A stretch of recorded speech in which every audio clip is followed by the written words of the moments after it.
to you? Do you think So it fun. recording in Yeah. progress?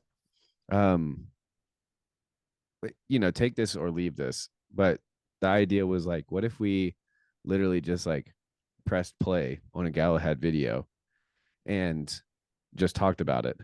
And then as I was walking, thinking about that idea, I basically had the idea of like one way we could do it is I could just give you like my honest thoughts on it or whatever. But the other way we could do it is I could LARP as a uh lean into the skepticism or something. Mm. I don't know if I can Um handle that. I can yeah, barely handle somebody who's like generally interested in the same type of things as I can. yeah, Nevertheless, never okay. mind somebody who's like um, you know, looking for, you know what I mean. Yeah, yeah. Um, Then in that case, then I'll and also, just also I don't know if I'm like necessarily qualified. I'm more so just like I'm not trying to like be the spokesperson defender. It's more so like just if you're curious to discuss it, I'm definitely down to discuss it, yeah. because it's fascinating. Yeah, I agree. Let's talk. Let's definitely talk about it. The other thing about playing some of the videos, it'll help me remember. Mhm. Um, but the other thought I had that's probably worth saying, just like probably my biggest beef, which is like maybe the least important, because it's an aesthetics issue, is after I've watched a couple of his videos, by the third one, what really starts to annoy me is the creepy music. It's like, it's like, why did you put this? What, my preference would have been to put very silly or weird music in the background, not the like ancient aliens. Mhm. Like, Well, I uh, suppose we all have oh our dang, dude, aesthetic preferences, right? the notification just popped up playing music question mark set up professional audio in audio settings. No, I'm not playing music. That was just my voice. Mm. Tricked him again. Tricked those Yeah. Zoom AI sensors that are constantly listening to see if we play music. Yeah, I just got my battery fully charged notification. Wonder if there's some symbolic, you know, synchronistic. I suppose there is for everything. It's just a matter of how you can see it. Dude, But talking about synchronies, were you familiar with the AT&T outages? Did you see yeah. that?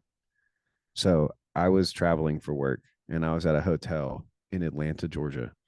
Mhm. And at that hotel were about 700 AT&T executives when all of that went Oh down. shit, for real? Yes. That's wild. Well, It it wasn't was just AT&T, like right, it's right. but yeah. I caught one of them in the elevator and I was like, do you guys at least know what happened or whatever? And it was just kind of because it was one of the things that's just like in the air, like they were all kind of like uh, just giggling. I guess I should Hmm. tell the full story. So the first day we get there, we see that it's like there's a conference going on. Me and my Hmm. wife are traveling together with our dog. And we're like in the elevator and everybody's got these like name tags or whatever. And we're like, they all say AT&T, but we didn't know if like AT&T was sponsoring the event or whatever, what it was. So my wife was like, can I ask, what event or like what conference y'all are here for? And they're like, oh, this is an AT&T leadership conference. Um, it was called Leadership with Distinction, Mm. LD LWD. Doesn't really Mm. roll off the tongue, but Lewd. Mm. lewd, exactly what AT&T is really for.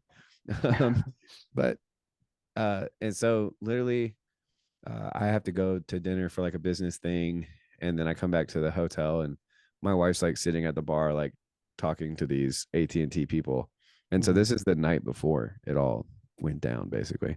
And Mhm. so they're just kind of in the bar, like yucking it up or whatever. And so we find out that like, yeah, it's like district managers and stuff, whatever. And there's like 700 of them there. And we're like, wow, that's a lot of people. Like it was pretty crazy. And you could tell like, just all of the weird political status games. Like if you've got a good nose, you can sniff out the alphas, Mhm. usually. And so, that kind of stuff is fascinating to me. But The um, corporate Chad. yeah, yeah, yeah, exactly. Um, but then what was I gonna say? Oh yeah. And so the blackout or whatever happened like 3 a.m. Mm. And we like get up the next morning and it's like on the news or whatever, and I like am taking my dog out for a walk, and Hmm. I see all of the little AT&T executives like on the phones and like Hmm. scurrying around with like worried looks on their faces, and it was Yeah, like yeah, pretty surreal. I was like, oh no, I'm in the belly of the beast, baby. yeah. um and then yeah, so I finally caught this guy on an elevator, and I was just like, well, this is crazy that y'all are all here while this is going down. I bet it was a crazy night or whatever. And Hmm. he was like, yeah, this has been absolutely insane. And I was like, so do you guys know, do you even know what it was? Like, do you at least know what happened? And he was like, oh yeah, we know exactly what happened.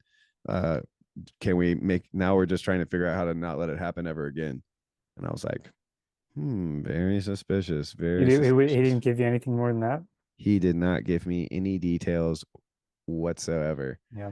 Um, but that, yeah, so that's all he said. I mean, honestly, we didn't have that long. It was just in an elevator. This was no like Lex Friedman podcast with an insider. It was Yeah, just yeah, literally like yeah. 15 seconds in an elevator to go to our parked cars. So Hmm. yeah, if I were really like a spy or something, and I had the ability to like figure out, maybe I could have, really gotten some info Hmm. in the situation, but Yeah. wasn't meant to be. Wasn't meant to Well, be. maybe this is I think this might be a good segue perhaps into one of our potential topics as you put your lampshade on. Yeah. I Um, gotta shade myself from your glory. okay, mom. Um, which is, and again, I'm not really, you know, I really would rather not do the whole debate style thing. If I end up doing that, forgive me, but Objection, Your um Honor. um but one of our, what had initially prompted our first conversation was your comments on the video I made about the pole shift, the magnetic pole shift. And the reason I say this might be a segue is because I'm of the mind that that was a solar flare that wiped out all this stuff.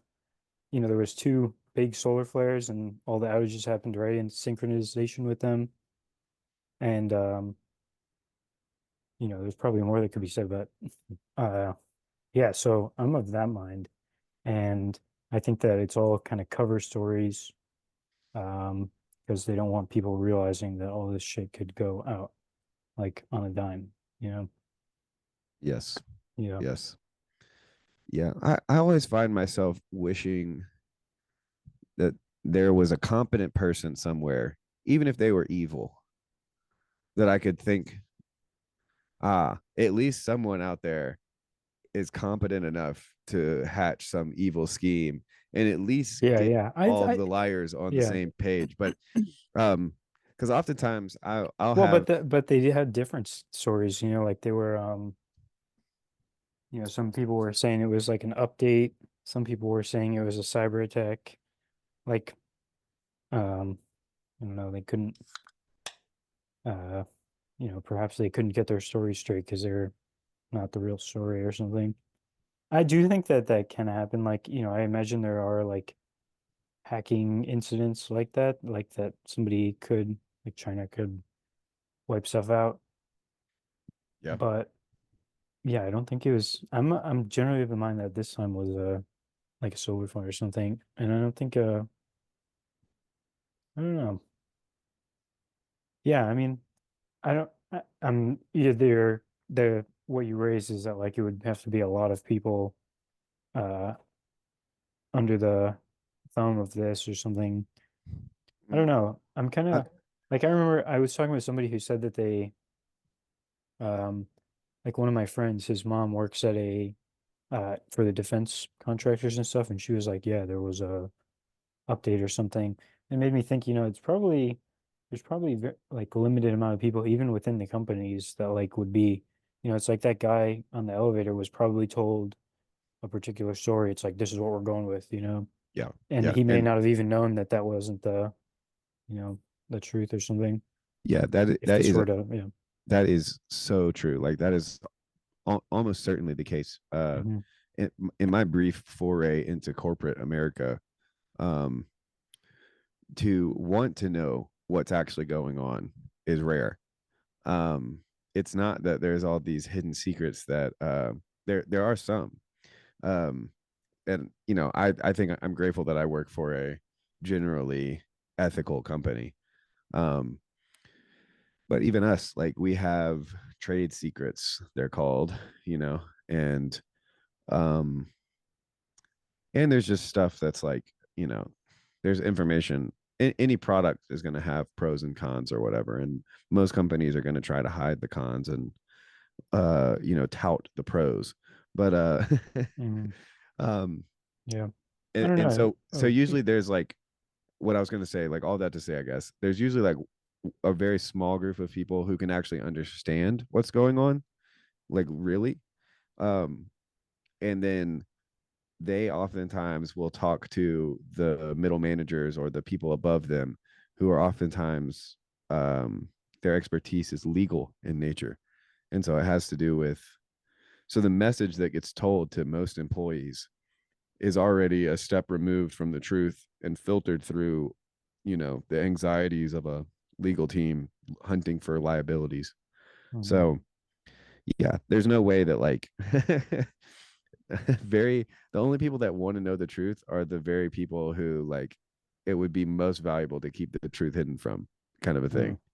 And that's yeah. probably, you know but here's why I love, and both love and hate, kind of, I guess, for a lack of a better term, like, speculating about kind of this kind of thing, is I love and hate it because there's just enough clues oftentimes to put something together, but then there's always, it's like reality has plausible deniability or something.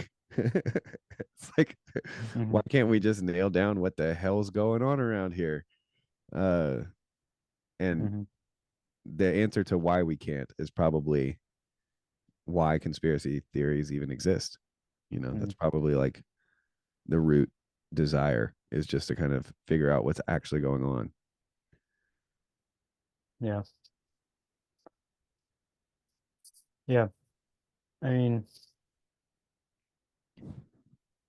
gosh, so many things come to mind. I mean, well, first thing, one of the first things that came to mind when you were talking was I was wondering, like, people like Klaus Schwab and stuff, like, I wonder how, like, aware of what they're doing they are, like, that's a thing. And then, um, I'm reminded before we started this call, we were talking about Gnosticism a bit, and conspiracy theories are often have that nature of, like, we were talking about how, like, in a sense, there is this, we do live in a,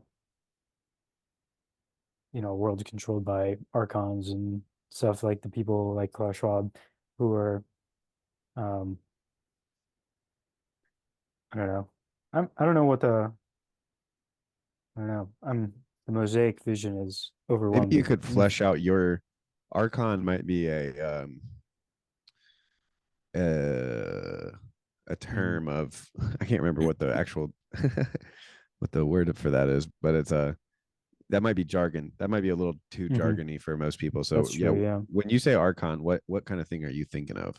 Well, I'm basically thinking about, like, well, archon translates to ruler, and um, in the Gnostic cosmology, the idea is that, or, quote unquote Gnostic cosmology, the idea is that, the creator of the world is a evil being, keeping you imprisoned, basically, and the whole idea is to escape this.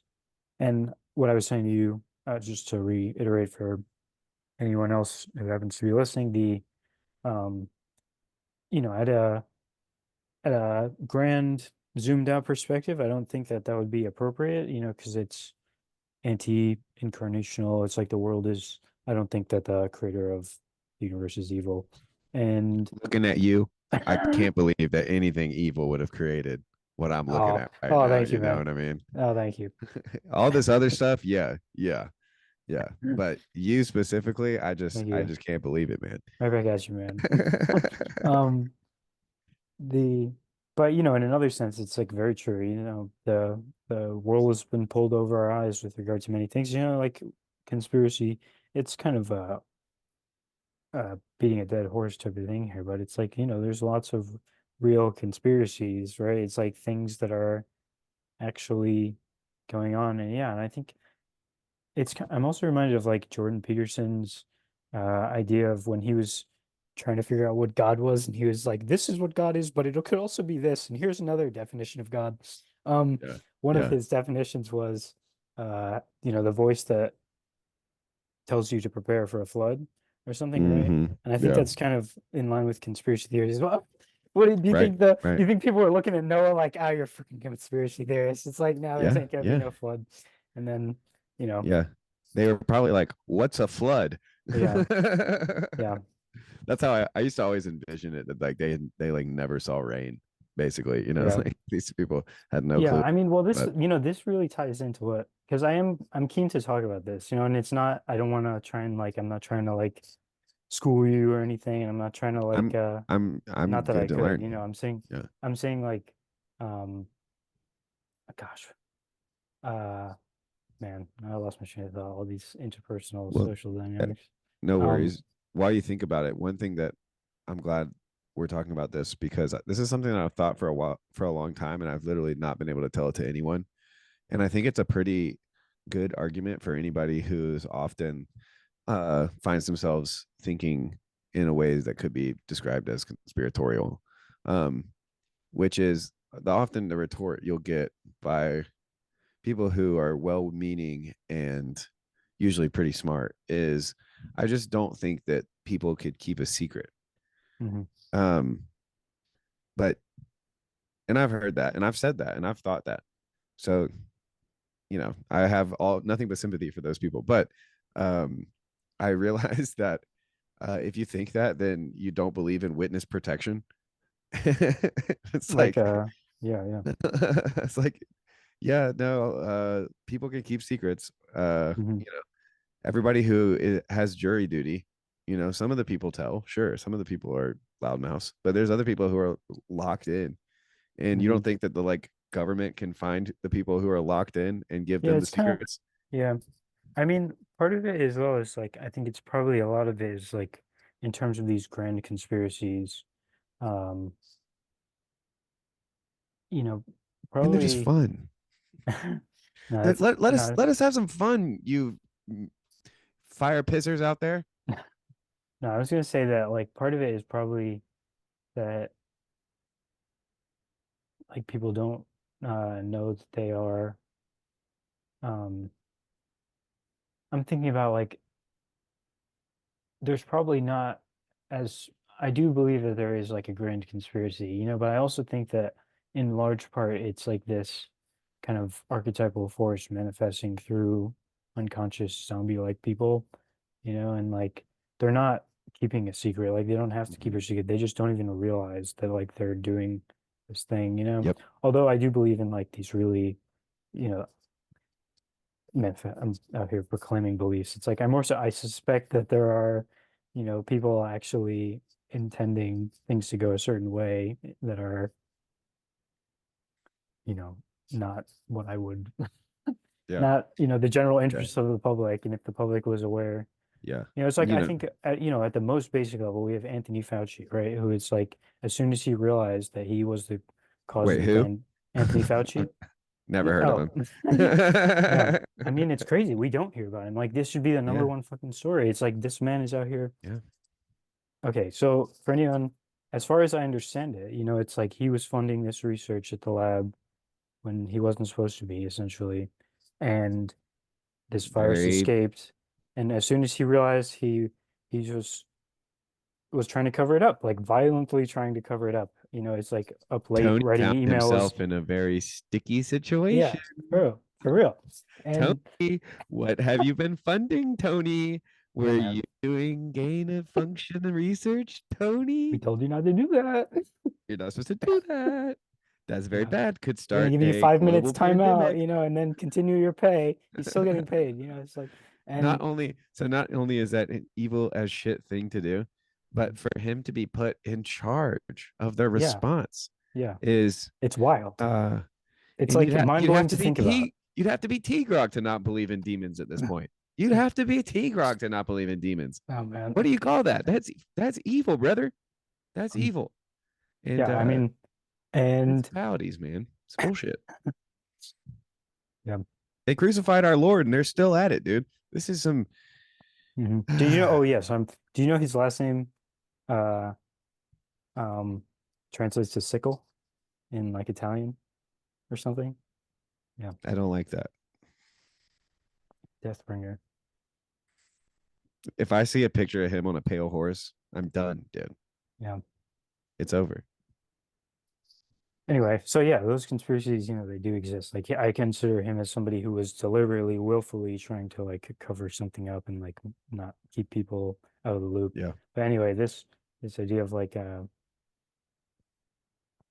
people seeking the truth and stuff. Like, I think for some people who are sensitive, when they sense that something is amiss, then like you said, they want to look into what's really going on here, you know, and yeah, I don't think Yeah. I think yeah, I think it would be beating a dead horse to say that like, not all conspiracy theorists are insane. It's like I think everybody should be able to see that by now, that like, Yeah. a lot of times these Yeah. conspiracy theories end up being vindicated in the end.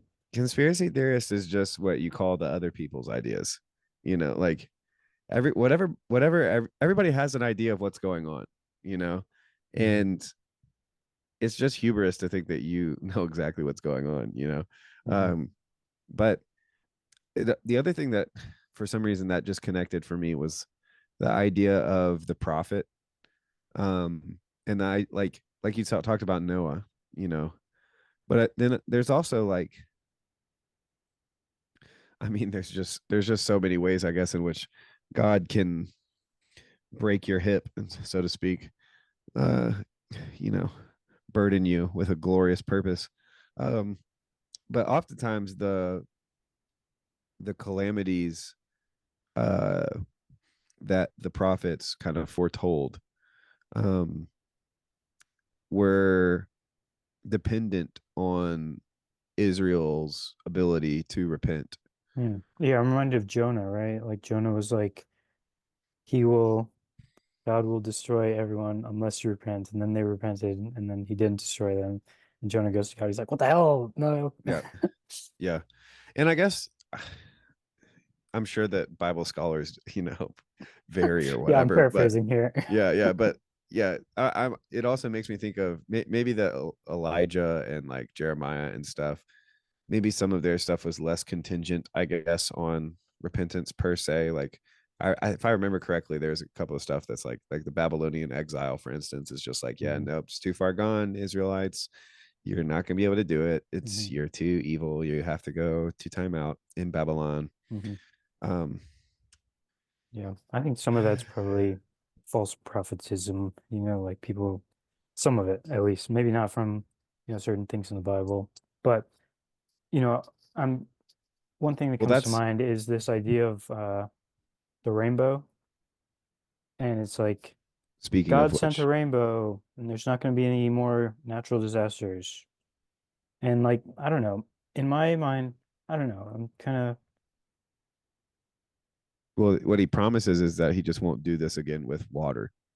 He says next time it'll be fire. yeah. I mean, not I not don't know. so I kind sure. of get the impression Not here so that it's like, reassuring. I don't know. I kind of, Or at least that was the understanding of that I maybe we mm, should pull it up and read it and see sure. what Yeah, I think that what would be a good really idea. what really was Um, going on. I prefer the ESV just because that was what I read when I was reading the Bible constantly. sure. Um, What is but that? The can, EF? ESV, English Standard Version. Gotcha. There's, of course, the particular translation of the Bible is hotly debated constantly. All right. But I So we like the got, ESV. um, My dad likes the NIV. I have set my bow like a rainbow, in the cloud, and it shall be a sign of the covenant between me and the earth. We're gonna need a little more context in this. Let me read more. But I don't know, maybe I'm being disrespectful to the scriptures or How blasphemous to dare the Holy you? Spirit. Hopefully not. You No, know, dude. um, in that I kind of imagine it's like one thing if I'm, I'm curious, I'm really curious to explore this potential intersection between the uh climatological cycle that like Joe Rogan has spoken much about, and the idea of like the Christian story and how they may or may not relate to each other. And as far as I understand it, like this climatological event that happens every 12,000 years is like a kind of, or is supposed to happen, is that, it would be a pretty brief thing, but then there would be like, it's basically what I'm getting to is I can imagine there would be a time period right following this or this climatological catastrophe that there would be like, the sky would appear differently. Like maybe there was like a rainbow for like 3 days or like a week or something, having to do with this. And again, I'm not trying to be disrespectful or blasphemous, but I kind of imagine some guy seeing this rainbow and be like, this means that there will never be a flood again. And everyone was like, ah, yes, but, in reality, that's not really, perhaps grounded, and Yeah. I'm not sure, and I don't want to be pigeonholed here into one particular sense on this, because Yeah. I'm really more so just curious to explore it, Right. Another, Right. Well, it's yeah, go probably ahead. less important, the literal words that Noah said, um, Hmm. Was after, that Noah speaking? I should know that. yeah, Noah's Ark. Yeah, no, Noah was for was given the prophecy of the flood. Um, but then there's also an element of which like Noah was like the only righteous man on the whole earth. Like I just tend to take the stories, like I've done all, I've researched all of the like what's called um I'm not gonna nobody's gonna believe that I've studied it if I can't remember what it's called. Uh it's called like critical like yeah, something critical theory or whatever on scripture, critical interpretation, Mm, higher criticism. That's what it's called, I think. Higher gotcha. criticism. Um Far above maybe. the rest. Yeah, something like that. I don't know. But yeah, and at this point in my life, I like taking the story seriously. Just like I would take, the Lord of the Rings seriously if I while I'm, I believe in the Luvatar. I believe in Gandalf's power, while I'm reading the book. But and so all that to say, I think if I remember the story correctly, one of the aspects that's interesting is that oftentimes the prophet or the person given the message by God is um like the only holy person in the whole world kind of a thing. And that's one thing that's kind of always haunted me, I guess, personally, as someone who has oh God forgive me, been given a vision or a message or Mhm. I have Jesus in my heart. He has Okay. messianic tendencies.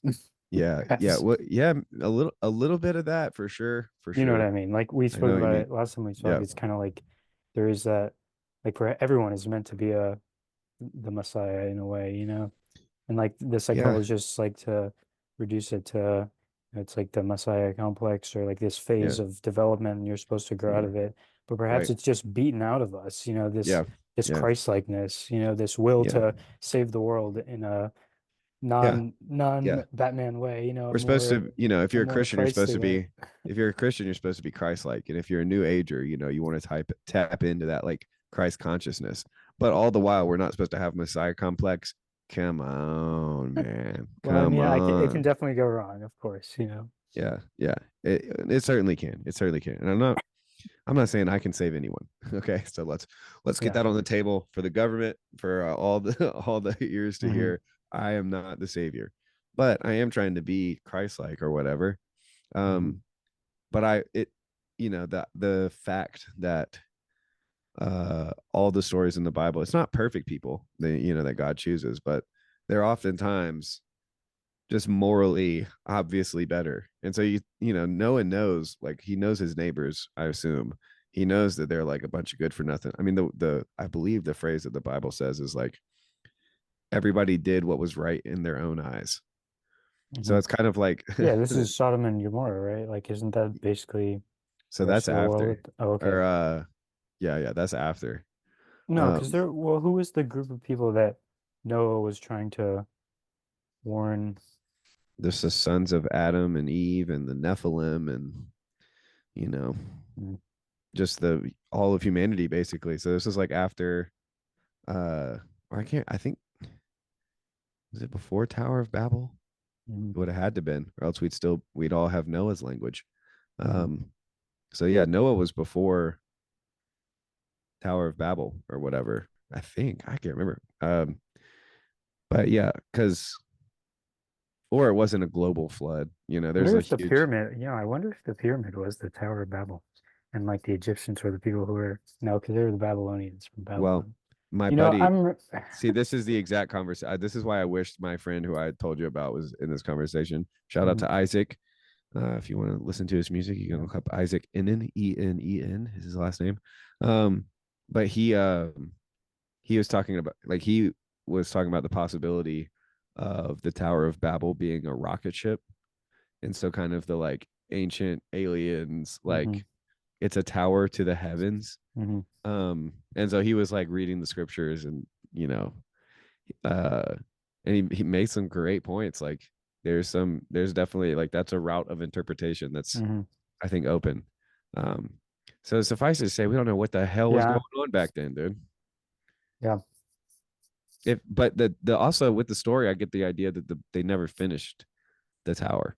And so the pyramids, yeah. I don't think the pyramids were the Tower of Babel. It's, if they weren't finished, or it just makes you wonder if the pyramids are just like the start of a project, mhm. how Have big you would ever that seen project been?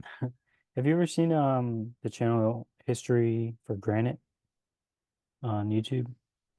He does Maybe videos about ancient I could look Egypt, it up. particularly archaeology, like in I gotta say that that's the not a big part of my algorithm. mhm.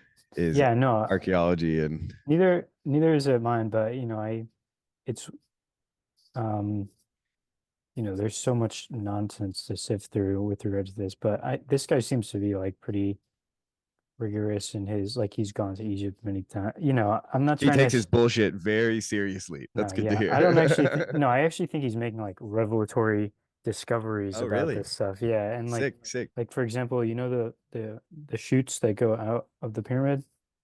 There's all Right? sorts of Yeah, explanations for those. Like he yeah. recently put out a video that gives like substantial and like I think strong reasons, and I guess, it basically confirms the idea that these were air ventilation shafts, you know, and I'm not going to try and defend that position or whatever here, but They were burning he shit in there. convinced me. He convinced me. And there was another idea that they had these passages like to get in that they would open and close, basically like these massive stones. And Did they do it with sound? no, they did with like pulleys and stuff. It Yeah. was pulleys. It wasn't sound waves No, not with as far as I giant know. I don't know how shofars. they built the thing though. That's a Yeah. yeah, that could have been sound for all I know. Um, but It was anyway, all downhill after, the High Kingdom in Egypt or whatever. mm, yeah, I mean it's basically that's true. It's they see that all the stonework gets like less good over time. Um, but I don't know. It made a really I was struck by like a vision of what it might have been like about, and I was also imagining there's this image of how the pyramids uh have this magnetic field, or like they conduct the energy or something in this way. Yeah. And I Well, was they're like thinking, proportional to the shape of the planet too, right? Like there's all this yeah, type of, yeah. yeah. And I was thinking about how maybe it was like one thing that would be true about it is that it would like there is this I don't know. I don't wanna get ahead of myself. I want to think about this more before I talk about it.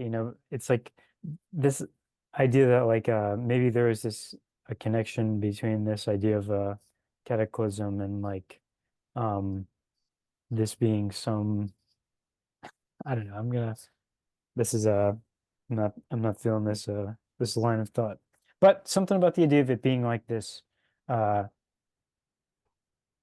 like the magnetic aspect of it being relevant. Maybe also it would be protected from cosmic rays. Like it's like being in a cave, it's like being way down. Yeah. It's like Yeah. maybe this is far out, but I imagine in a time where the magnetic field is down and you have all these solar rays coming at you, you basically like EMF frequencies do mess with us and our psychology and our stuff. So, maybe it's like to have a place where you could go in and be shielded from all that. It's like and like you'd have a religious experience there or something. But that is all. I do not know what else. Well, that what my favorite pet theory about the pyramids is from an image I saw one time where it just showed it was an illustration, but it showed underground, and the pyramids were the tips of these absolutely colossal obelisks That that went down into the center of would the be earth. sick. Yeah. It just makes me think, that just makes me feel like a 13 or 14-year-old boy, Yeah. just like thinking about like digging a tunnel to the center of the earth, or Hmm. like finding out that like that God was real or something. I don't know. Yeah. The fantasies of a young dumb Yeah, me. man, I'm hyped about this. It's like I had all these fantasies about like reality being mystical, magical. It's like I get a couple years old, I'm like, oh shit, it is. It actually Yeah. is. It's awesome. Yeah. Yeah. So great. Yeah. I had to go through a little while where I was like, "Meh, meh, it's just material reality." Yeah, yeah. Yeah, I was like that too. Yeah. So it's good to be on the other side of that. Yeah, for sure. But But we it also have so demons now in our lives, and that's stuff like we yeah. we recognize that there are these negative Yeah. spiritual agencies and such. Well, I was telling my buddy this because we were talking, like I said to you earlier, we were talking about Gnosticism, and he was talking about I don't know if he picked on up on the Vervaeke like Hermes thing or not, but it was, for whatever reason, demons came up or whatever. And I was just like, for some reason my whole life I've never really been afraid of demons. Hmm. Yeah, they're not a big thing in my mind either, I've really. I've gotten creeped out before by certain people, Hmm. and I've just, I've thought, okay, I don't need to be here anymore. I need to get the hell out of Dodge. Hmm. That's probably the closest thing I've experienced. But other than like the deep abyss within me and the like demons of like Hmm. addiction and Yeah, yeah, I can depression definitely and relate to that. But yeah, self-hatred. I more so think about it like as these, I've never like had a visceral encounter with like, Yeah. I don't know, possession. I feel like I've encountered people who are like fervently possessed and stuff, but I never like, it's never really, I don't know. I can always recognize that it's kind of like, it's, I don't know. Like Yeah. I've never in my whole life, I don't think I've ever seen like an entity apart from a human, like I haven't seen, Yeah. it's Me always neither. also interesting to me that like, a lot of this whole like cryptid and like paranormal beings and such, like a lot of that, I feel like it's kind of a weird, I don't know. I don't know what's going on there, but it's something about like how there's like no Christianity or something. It's like where the Christianity has been brutally twisted. It's like um I don't know. Have you ever had an experience where you like see a demon like apart from a human or something like that? You know? No, I mean, when I was a young I think you child, said I you have sleep paralysis, right? Did you say that? no, I never No? had sleep paralysis. I did have insomnia. I Mm, couldn't fall asleep, and I would gotcha. I was also drinking coffee at night like an idiot. So it's not like, it's Could a have secret. been could have been that. I was yeah, yeah, that was a time in my life where I was like working 3 jobs, going to college, and would go to every single party I could every night, and literally I had a Wild reputation man. for falling asleep at parties. Hmm. Um and then I would go home and I couldn't sleep. So, um, but yeah, I hallucinated a couple times when I was sleep deprived, but it was never.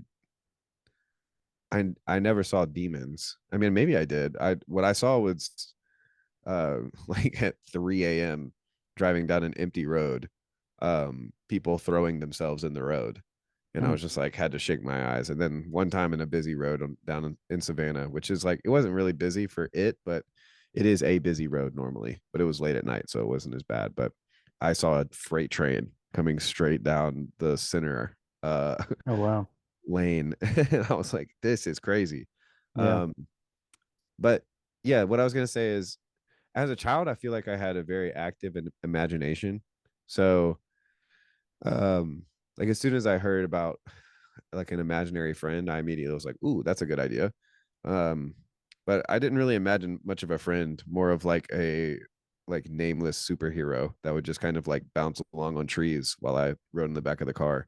Mm. Um, maybe that was a demon, you know. But Yeah. no, the only the times when I feel like it's very interesting because the time does that feel the closest like I might have met God actually, and the times that I feel like I might have met a demon are eerily similar, um, in the sense that they were homeless people every time. Like it's always Yeah. it's always been homeless people that I've Homeless like. people are like a spiritual freaking espresso shot or something. It's like, boom. This, Mhm, yeah, the poor. yeah, yeah. All that. Yeah, yeah, their existence immediately judges our ethics and Hmm. morality and And also, system but and also like, they've also been through shit. It's like yep, people who have, people who have really been through like hard times, they usually have a certain ambiance about them. a certain stank on them. I Yeah. was watching this video today of Cornell West because I was looking for this very specific quote that I like sampled a long time ago, but I can't find the original. And it's because I delete most of the samples that I get just in case I ever have to go to court, and I can just be like, sorry, I don't have no clue. I have no clue. You can look through everything. Yeah. Um, I must have made it, but I heard him say it a couple times where he's like, we're all born with like the stench of life, and or we're all born with the stench of life on us, from from a violent act of love or something like that, that like the actual labor, like being your mother having you, Hmm. is like this divine act of like visceral love or whatever. Hmm. um but it's also just this like gnarly, visceral, bodily, gross, um thing, but it's also like the most beautiful, and it's how we all, Hmm. it's kind of weird. Yeah. um but yeah, we do kind of, people who have been through, we've all been through that, but Yeah. then like the people who have really been through Hmm. life, they got that stank on them. Yeah. And then there's also like the idea that it's not just like it's a weird line between like objective phenomena and like transjective phenomena or something, where it's like What does transjective mean again? between subjective and objective, as it's one of Vervaeke's words, and like that's how he uses it at least. And then there's also like the transpersonal dimension, which might also apply that word, but I don't really know. So something that's transjective would be something that we both, it's objective in the sense that we both subjectively can have purchase on it or something. Something like that. And this is really interesting to me, like, because I think that might be the way out of like the whole subjective objective thing is this idea of super subjectivity, where it's like I once heard through the CTMU sphere that, God is the combination is like a super subjective combination of all the subjective experiences or something, and that creates like the reality that everything else kind of goes against. So Mm-hmm. it's not an Yeah. objective reality, it's like a super Yep. subjective reality or something.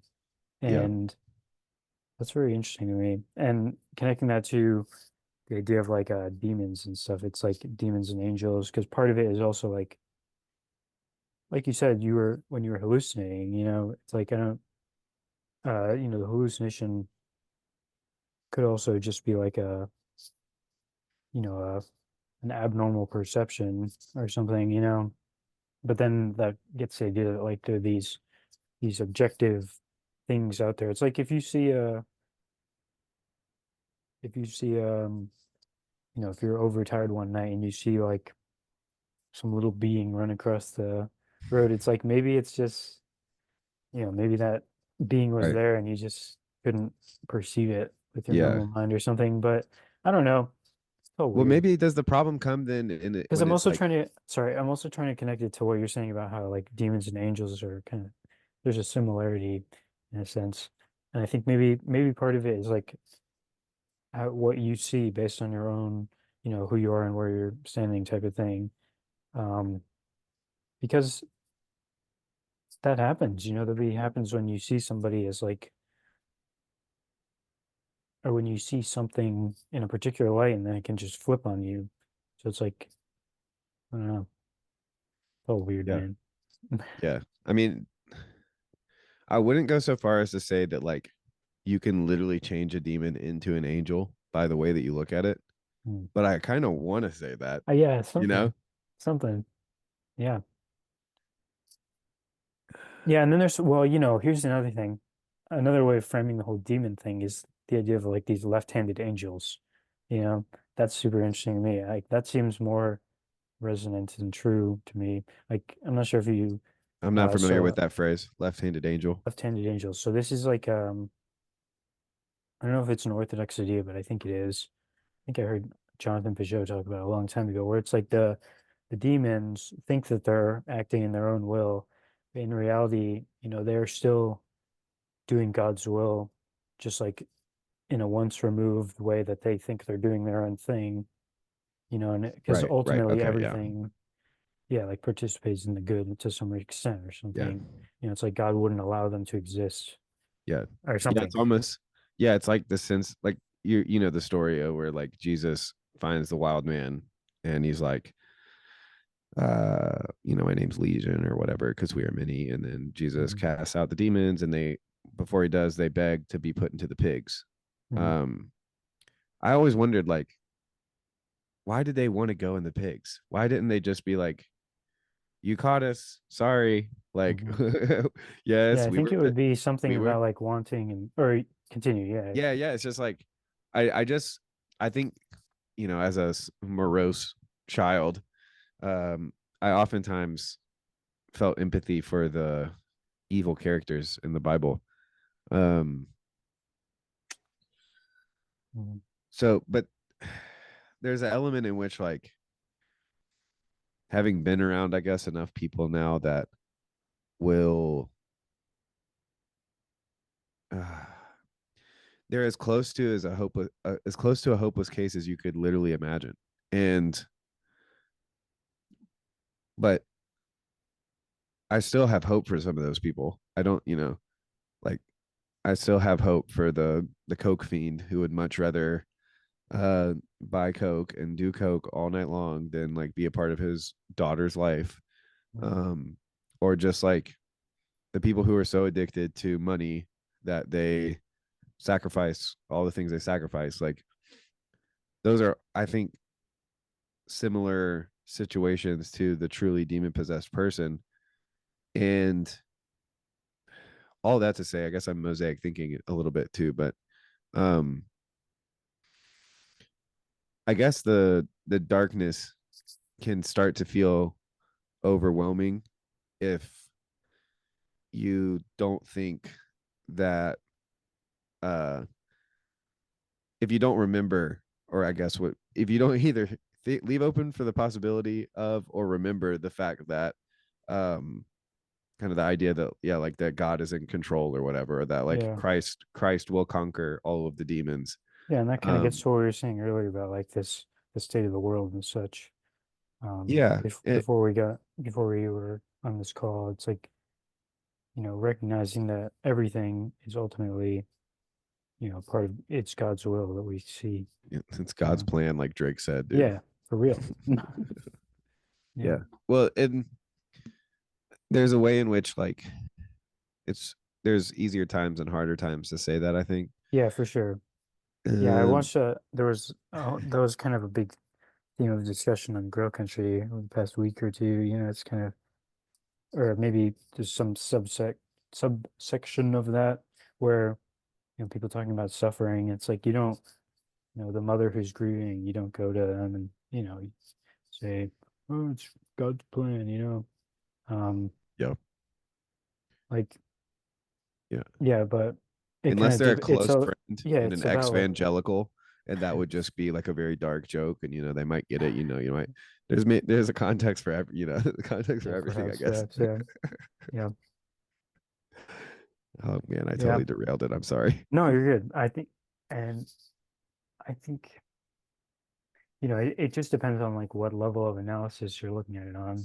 And I don't know, this is a tough thing because this is where I'm hoping to circle back to is this idea of the pole shift and like a global cataclysm. And Right.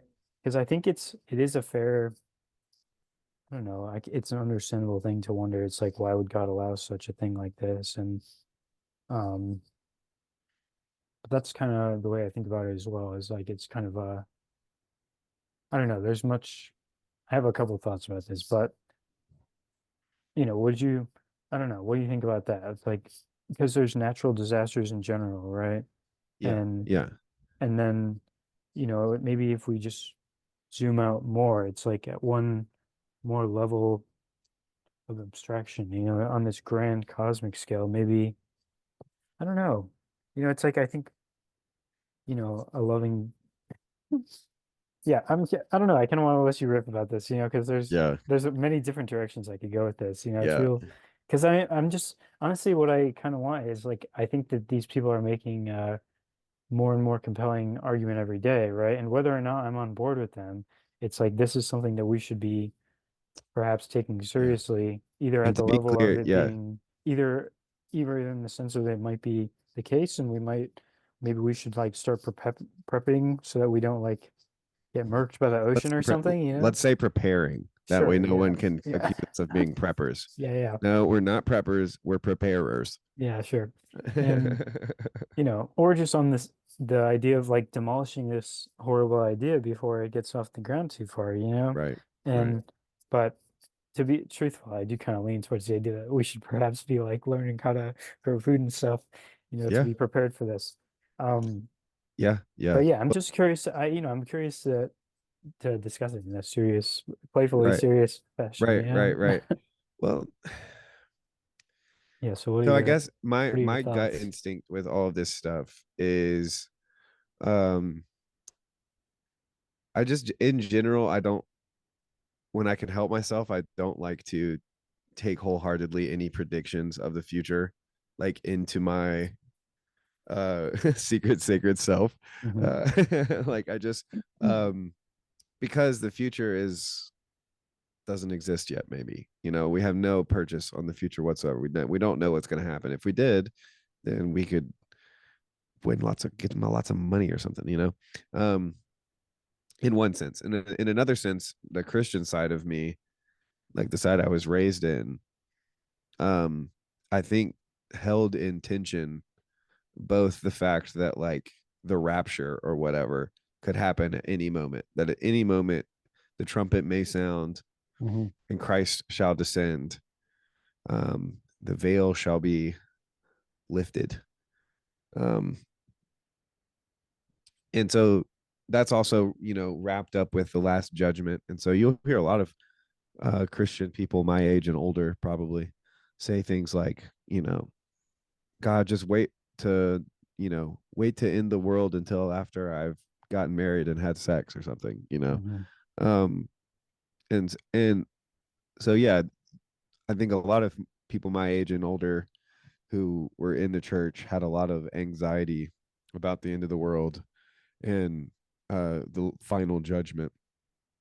Hmm. And I had a lot of that anxiety too, especially when I was a teenager. Um, and then kind of as I became a little bit older and studied different types of theology, those questions became less salient for me. Um, but there's a sense in which kind of, I guess, the world is kind of always ending. Yeah, that's one of the Um, things you wrote. yeah, yeah, Yeah, and I do think that that's true, and um, that's I even agree. true in Yeah, I like agree as the well.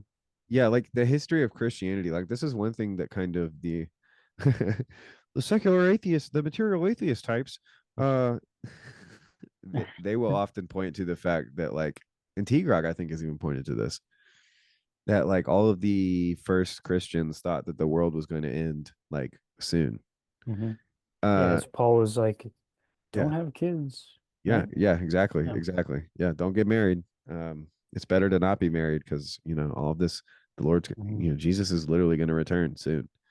Yeah. Um, and yeah, so there's a lot of things I could say about that. That's Hmm. one of those like, No, yeah, it's an interesting area. uh, I think, I'm uh especially I think one thing that I would like to toss in here because it's kind of linked with this is this um the idea of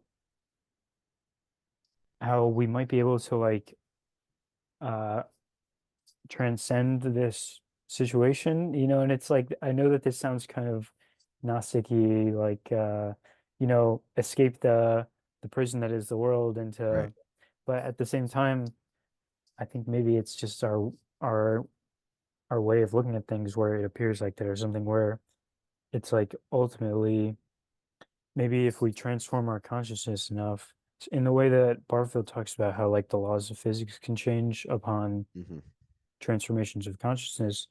It's yeah, like maybe we get to a place where miracles abound in a way that would make these regular climatological disasters irrelevant or something, right, And yeah, that's really yeah. because you're talking Well, about like this idea of the eventual right. um Well, I think that you're doing a very good job of kind of pointing towards the quote unquote Christian solution as I see it, which is the to love your neighbor is kind of the like rule that not the rule that survives its own judgment, like Luke would want to talk about, but like that's kind of um that's like step one in a lot of ways. And it's also weird because it's like the most difficult thing to do. Um like in reality, because it's just like literally love the person that's right in front of you, kind of a thing. mhm, Um to want what's best for them and to act for their good. mhm, Um and that's kind of like in one way, like when things, depending on how life is, like loving your neighbor might just mean not being an asshole and like uh you know mhm, uh in my case, I guess, like putting up this nice barrier so that these bright lights don't shine out into my cul-de-sac and bother our neighbors. yeah, um like that might, something like that might be a good start, mhm, like once you get past the clean your room stage kind mhm. of a thing, is like you love your neighbor. But it's like, how do you love your neighbor when literally the like asteroid is on its way, so to speak? Mhm. um I don't know, it's a curious thing. I mean, well, because there's a part of like, obviously it would, it would be loving to, if it's a problem that can be solved, it's loving to bring it up and want to talk about it. um mhm. but I think that I don't know if that's the way I would frame it, of it being a problem to be like, I don't know if it's maybe there's like a certain aspect of it which is appropriate, like in this dying off or something. Like one way of framing it is like this idea of divine limitation, you know, where kind of like, the father of a household would give a bedtime for the kids or something, and it's like you must or let's think about speed limits on roads. It's like the speed limit at which you are allowed to advance. Um, by limiting it, it actually like there's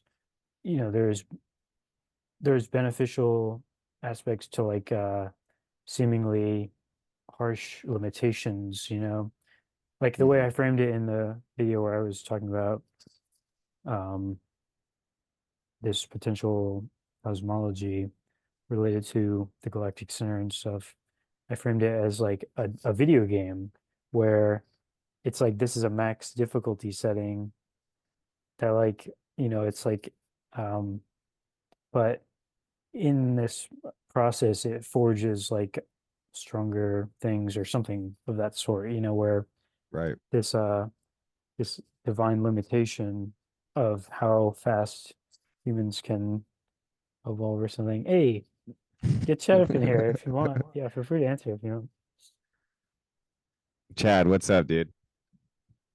You could, well, tell him that. You're on me and Jonathan Dumir are recording right now. So I put you on speakerphone. What's up, bitches? Tell him he's welcome to join if he wants to. Dude, do you want to hop on? We're talking about conspiracy theories and the future calamity of the switching of the poles. Actually, I would love to, but I'm actually driving home from detox right now. So Okay. a mask, Okay. but, That we'll catch some other time. being recorded? Yeah, we're recording right now. So but yeah, we'll I'm out of all right. you guys. Talk, Bye. talk to you later. Bye, dude. That's funny. I've been That's meaning funny. to do a college chat for a while, and I maybe realized that he couldn't hear you, but yeah, he could hear me. So that's yeah. fine. I've been meaning to do a college chat for a while. Um, we've been kind of had difficulty planning. I told him that I'd let him know about Saturdays, and today happens to be a Saturday. It's Um, Sunday, brother. oh yeah, today is Sunday. That's true because we had planned to do it yesterday. Yeah, yeah. Um, and Maybe he did hear you. um, yeah, I was thinking, perhaps I should have. I don't know. I felt like we were kind of following up on last time, but Yeah.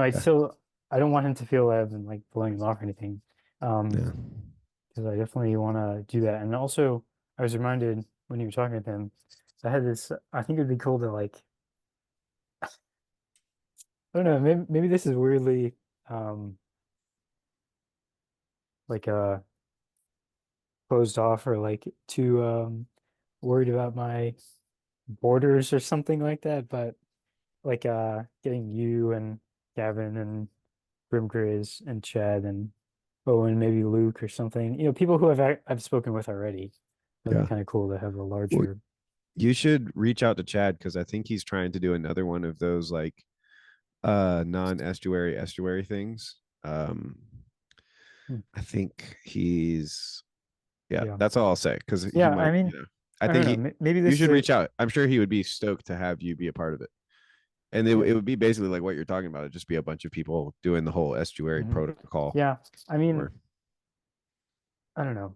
That's as you know, I'm not like particularly active in like comments or anything like that, and like I don't yeah, really engage in like you were the lurking on yeah, Grim Grizz today, dude. yeah, I was. I happened to stroll in perfect time, and He was like, "Yeah, somebody check up on him," and I was like, "Oh, fine. yeah, shout I'm out hanging." Grim Grays. I love that man, dude.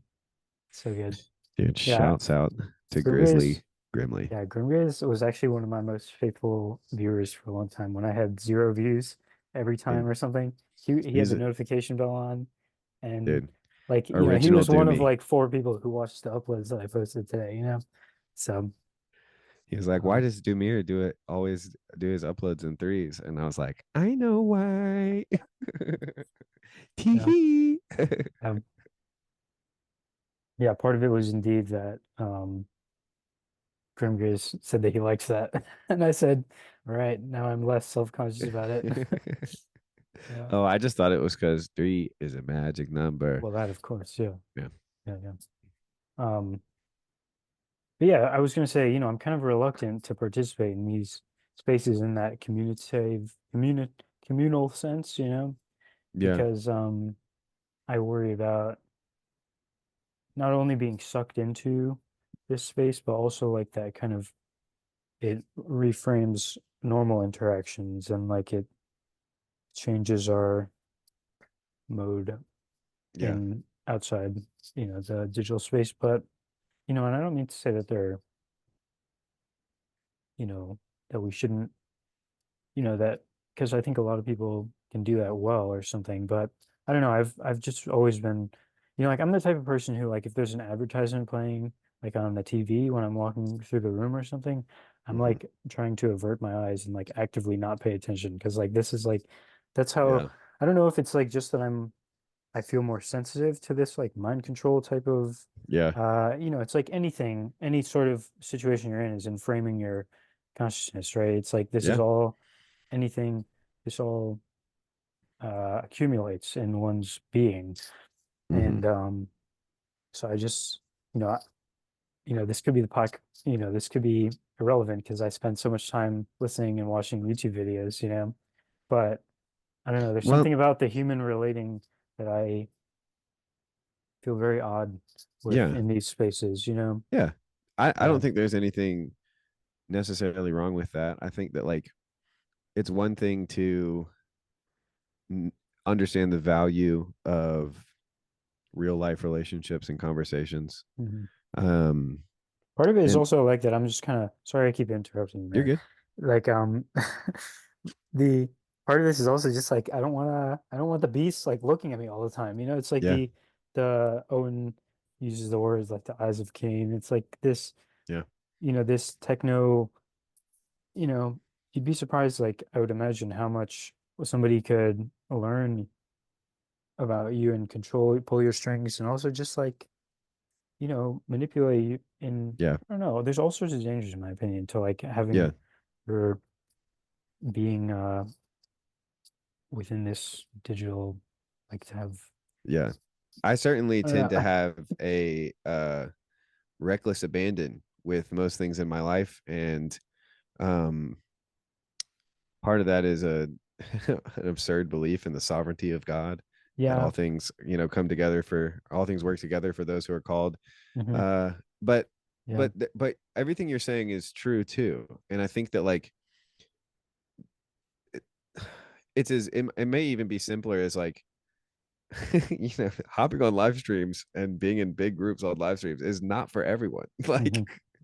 Yeah. um and I think that like the more you can feel confident in doing the things that you're doing, and like yeah, I don't think anybody's like, well, I think that there is like an obvious hierarchy of like quality in terms of um like the medium being the massage or the message, basically, where it's like um yes, face to face is probably like the top of the hierarchy. Like a one-on-one face to face with someone is like the height of intimacy and fellowship or whatever. Um, but even in real life, once you start getting two or three, like three or four different people, then you start having like group dynamics going on. That's when you got to start, talking to Dr. Lenny Time about like group dynamics.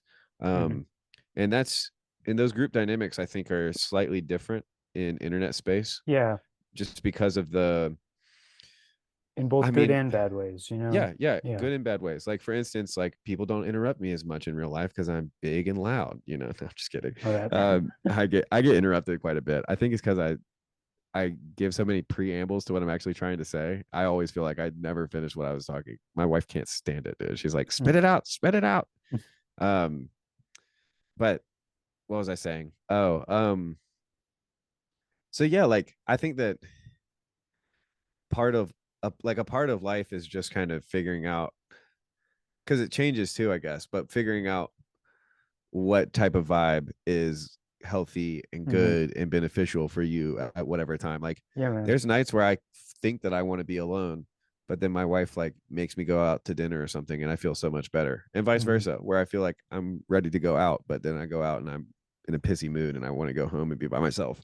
And Hmm. then, all of those things are layered, all of this, but like all of those things are layered on top of um just kind of all the internal stuff that's going on inside of you. And so And then you can kind of get this recursion thing happening where you're kind of constantly going back and being like, maybe I should have hopped into that stream, or like, honestly, this happened with me with Grail Country last night because we were supposed to do this last night, and I told you like, yeah, I'm not feeling great. I had talked to my other friend, and then I got a migraine, and I was just like, I'm done. And I went and laid down on the couch, turned on YouTube on the TV, which I usually only watch like stuff with my wife. So like new rock stars, they do deep dive breakdowns of Marvel movies. Millions and millions of views on every single video. Just so you got to partake in normie culture every now and then. Yeah, for sure. But every once in a while, I'll watch some Yeah. Counter-Strike clips. yeah. We love Marvel stuff, and we've just watched all of them or whatever at this point. So it's kind of like, it's just like rooting for a team even when they're not good. You're just kind of like, we know you can make good movies again. But so I put on Rail Country, and I just like pulled up my phone and was commenting in them, and they were like, jump on. And I was like, on the one hand, I was like, maybe I could. But then also I was like so sleepy, and my head was like starting to feel better. And I was just like, you know what? No, I'm going to just chill and like just be obnoxious in the fucking hive mind. But so yeah, I don't think that there's probably any hard or fast rules in terms of bringing any and all of, because I don't know if you're I don't know. I worried do either think there about, is like something to be said for the fact that like when we participate in these spaces, like inevitably they will change our ways of relating with people very subtly, Um but of course it is like it's more by temperament or by, you know, it varies per person. And and I definitely don't mean to say that it's all no good. I don't know. Two things though that came to mind is one, kind of wrapping the point about the system of the beast and stuff. It's like, um, part of that could perhaps be like delusions of grandeur type of thing, like thinking that, I have a particular message that powerful people wouldn't want disseminated or something like that. But also just like big if fear, true. but also just fear in general, like of that was a big thing, like when I first kind of was moving into these spaces. Like I remember when I first started posting clips, it was like, I don't want to actually post things that I really, think are most pressing because I was worried about like being shut down or whatever. Yeah. Less so worried about that now. And but that was a big thing, is like for me, just this fear of like this system. There's something so evil about just the giant artifice that is the superstructure, in my opinion. Maybe not so evil, Society. but just not society. I'm talking about specifically like this techno system, which is growing ever more. Have you ever Which watched will, the yeah. Adam Curry documentaries on YouTube? Adam I don't think Curry. so. I don't think so. Must see viewing, my man. Must Hmm. see viewing. He lays out a very compelling case and description of um kind of world history, and from the like 80s to now, basically. And all of his stuff is free on YouTube. Hmm. Multi-hour long, I've definitely very heard the well name. I'll done have to documentaries. write it down. Um, but the other thing, there's another thing. Oh yeah, figuring out like what is right for me and stuff. Mm-hmm.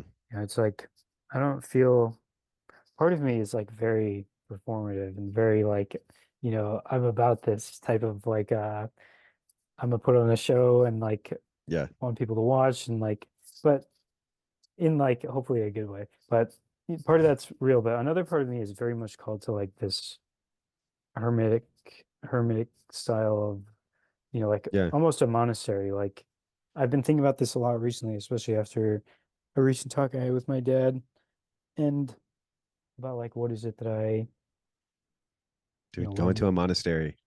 I mean, the thing, but it's like what we were saying earlier about how like uh Christ was like a mystic in the world, and I know I think there's something to be said for like the saints in the monasteries like holding the world together or something. But at the same time, I Well, don't. that that something connects.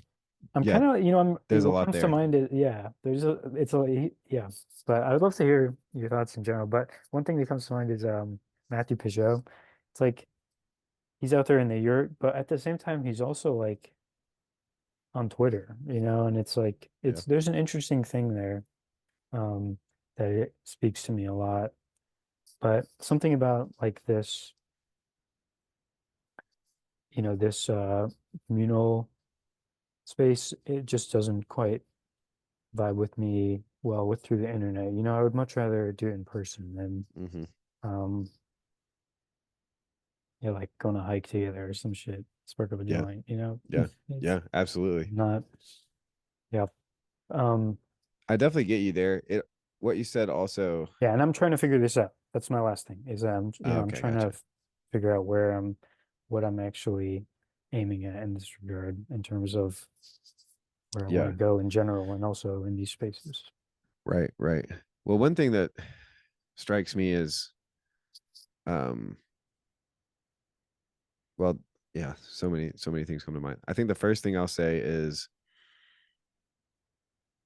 I like online and internet friends less when um I'm not in good standing with my other friends, like my real life friends. Mhm. Even though most of my real life friends are long distance friends, um, there's something very strange for me if I feel like I've kind of dropped the ball on one of those like real life friends for these Yeah, kind of like new shiny um internet nerds that like all the same yeah. shit I do. And so like, Shiny is a good word because it's like this I don't know. You could be shiny in real life too, but like this, this boxed in like this one particular slice, very yeah, pampered. People are very there's a word that's great for it, like this way of being on the internet, which is not your full being. right, right. And where was I going with that? Sorry. No, you're good. You're good. These new friends online. Yeah, yeah. And there is an element of like we don't actually know each other is one like brutal way to put it, Mhm. is like, yes, we do. Of course, we spent now multiple hours hanging out, but um like there's almost like a sense with my real life friends where like we weren't actually friends until we had both let each other down a couple times. Mhm. It's like there's something to that, and I hate that because those are the worst moments. For Mhm. me at least, I hate those moments where I feel like I let somebody down or they let me down. But that's evidence that you're actually living with people, Mhm. you know. Um, and then yeah, oh, I remembered it. Yes. So the I love Thomas Merton. So I read Thomas Merton. He was kind of my like he was the little like the last little kick in the pants I needed to just accept my fate as a mystic and just to be like, okay, I guess I am one of these. Because he's was big on contemplation and mysticism in a way. But he talks about the primary work of the monastery is prayer. Yeah. And so they serve the world by praying for the world. Mhm. And basically being as holy and simple, living as simply and as holy as they can so Yeah, that I feel so called to that, man. Just spending all day doing that. But yep, yep. at the Well, you same time, should. I feel very, I do, you know, how, for whatever it's worth or not, it's like I do feel kind of called to like advance a particular line of thinking in Yeah, the yeah. general conversation. Right, Um, right.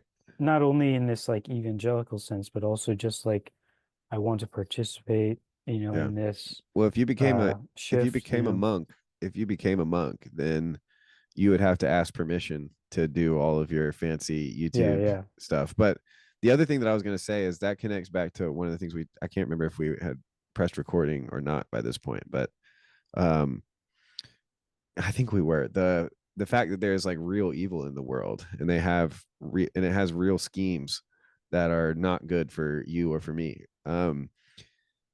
I think that that's like one of the things that we can do is like we can genuinely pray that God protect us, and that like, and that's one thing that I've been thinking more and more about recently is like I'm not certain that all of the weirdest stories of like alien abductions and mystical visions and trips on drugs, I'm not certain that any of those are more weird or crazy than the fact that when I was a child, I genuinely prayed to the creator of the universe, expecting it to do things. And like in many ways, to when I can believe Yeah. that as a adult, I'm still kind of like uh like uh knocked on my ass. Like I like it literally just like is insane to me. Like if prayer is a possibility, then I think that like it actually makes possible to do what Jesus says and to like not worry about tomorrow Hmm. and let tomorrow worry about itself. Um but then like I think what's maybe different for me and for you is that in some ways God specifically told me not to tell anybody, that he almost was like, you are not a prophet. Like whatever Galahad had that said that like I've chosen you to send this message to earth or whatever. God Hmm. was basically like, it's not you, buddy. Like, don't worry about it. Like, you're Um, not getting the yeah, special I never messages. got uh like a like a very clear directive, but like the conviction of it and like it felt like that was the only thing that would be appropriate, like very Yeah. much so, There's like certainly, like if you are given something and you don't, I yeah, would feel like a dragon sitting on a pile of gold, and it's like yeah. that's not what I'm trying to do. There's a responsibility to steward it well. And there's a weird sense in which like the more you share it, in one sense you lose it again, like because you whenever you talk about it, it's you don't talk about it the right way. It's actually not what you said. But then letting other people know that it happened is like this weird bearing witness that's like Hmm. feels worth it somehow. um Hmm. and yeah, I that kind of, yeah, recently, all that to say, like the absurdity of genuine prayer um feels like this antidote for so much of, um I guess I don't want to overstate it. I'll just say it's been helpful for me when the world feels like it's ending, or like that that my the rest of my life is going to be worse than the life I've already had. Like Hmm.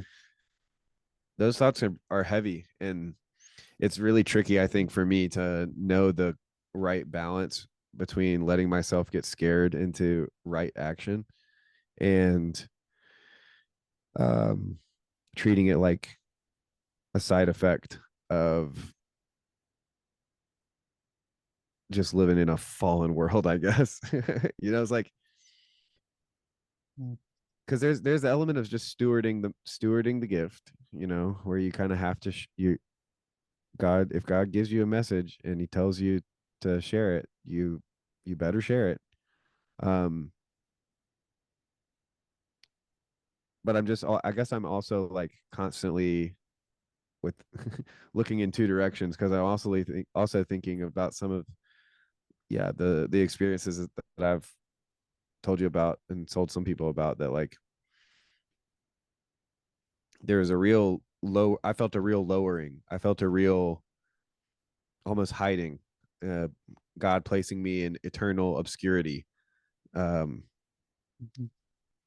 and that's kind of what I mean when it was like a secret, but it was a good thing. It felt nice, it felt Yeah. right, it felt uh and I think too that kind of gets back to the like the the reason why prophets always call for repentance in a way is because, like, yeah, they want people to change what they're doing and change their minds so that calamity can be avoided. but then I also just think that it's like repentance and doing the best you can, this is like another word for repentance, is just like Yeah, trying to yeah, do yeah, very better. much so. Yeah. um is like a very simple, maybe oversimple, but like maybe step one. I don't know. Like, Hmm. is that all we have with you know the powers and principalities, is just like a simple faith somehow? um or are the arcans out there gonna get us? Are they gonna pinch us in the ass? Yeah. I'm not too worried about it though. That's like the Hmm. thing that maybe makes me the most Yeah. uneasy about this, is Well, like, I definitely think that I'm 100% on board with that. It's not great to be worried about this type of thing, but there's kind of two, yeah, I don't know. We're, if we're talking about like at a personal level, it's like I definitely think it really is uh kind of a each person is inclined differently, right, as to how to cultivate their joy in God and their communion um with reality and others, and there's different ways in which, and I don't know exactly how I'm trying to go with that. This weird balance that we're kind of talking about of like the secret joy and the mystic in or out of the world and stuff. It's very numinous and curious to me, in that I don't know exactly where I live in this world, like or in terms of what is appropriate for me. Because it's not that I'm not trying to like, I don't know, the reclusive thing is super, it's not exactly what I mean. It's more so like the monasterial, like remove from the world, but mm-hmm, remove from modernity. It's like that's really mm-hmm. what I think everybody feels that nowadays. It's like everybody has a glimpse where it's like, oh man, wouldn't it be nice to like be a human as humans always were, you know? Yeah. Yeah. And so, but something about like the unspoken reality as well is just very important to me. Like, but nonetheless, I find myself constantly defiling the unspoken glory that is ever present with my words here in conversations like this. It's like, because for some reason, and that's the thing that I'm trying to figure out how to relate to properly. It's like I don't know. Mm. Yeah, but I would rather I not. think you're doing I would pretty rather good. not. Thank you. I'd rather not like spin out about me though. I was really more so.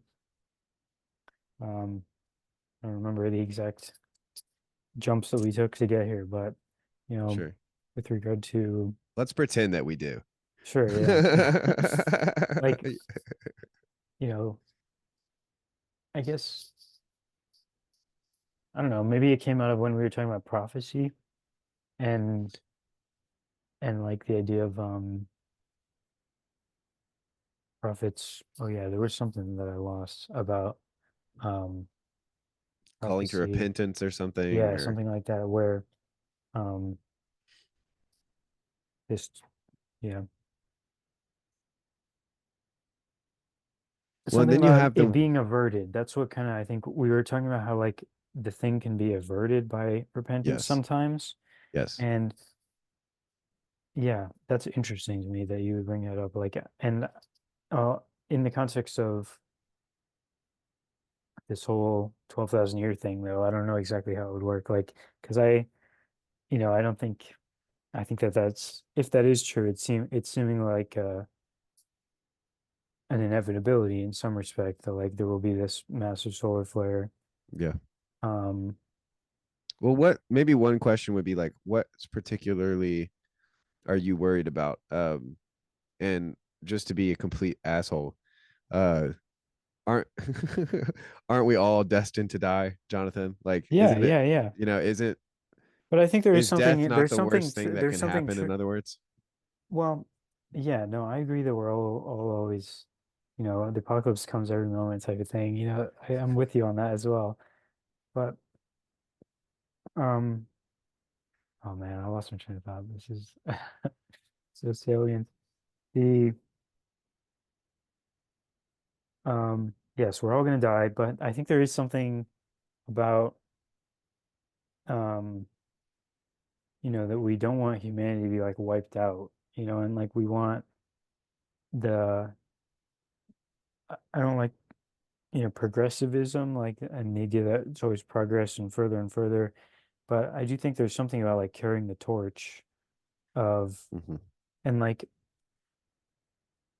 I mentioned in that video that I did about this topic in particular, about how, maybe it would be good to like make physical copies of all of our wisdom and stuff like that, such that if the internet got wiped out, it wouldn't all be lost, And it's like, yeah, so it's not just about like me, whether or not I live or die, but although that is definitely a big part of it for me. It's like if this is about to happen in our lifetime, it's like I would rather live through it, personally.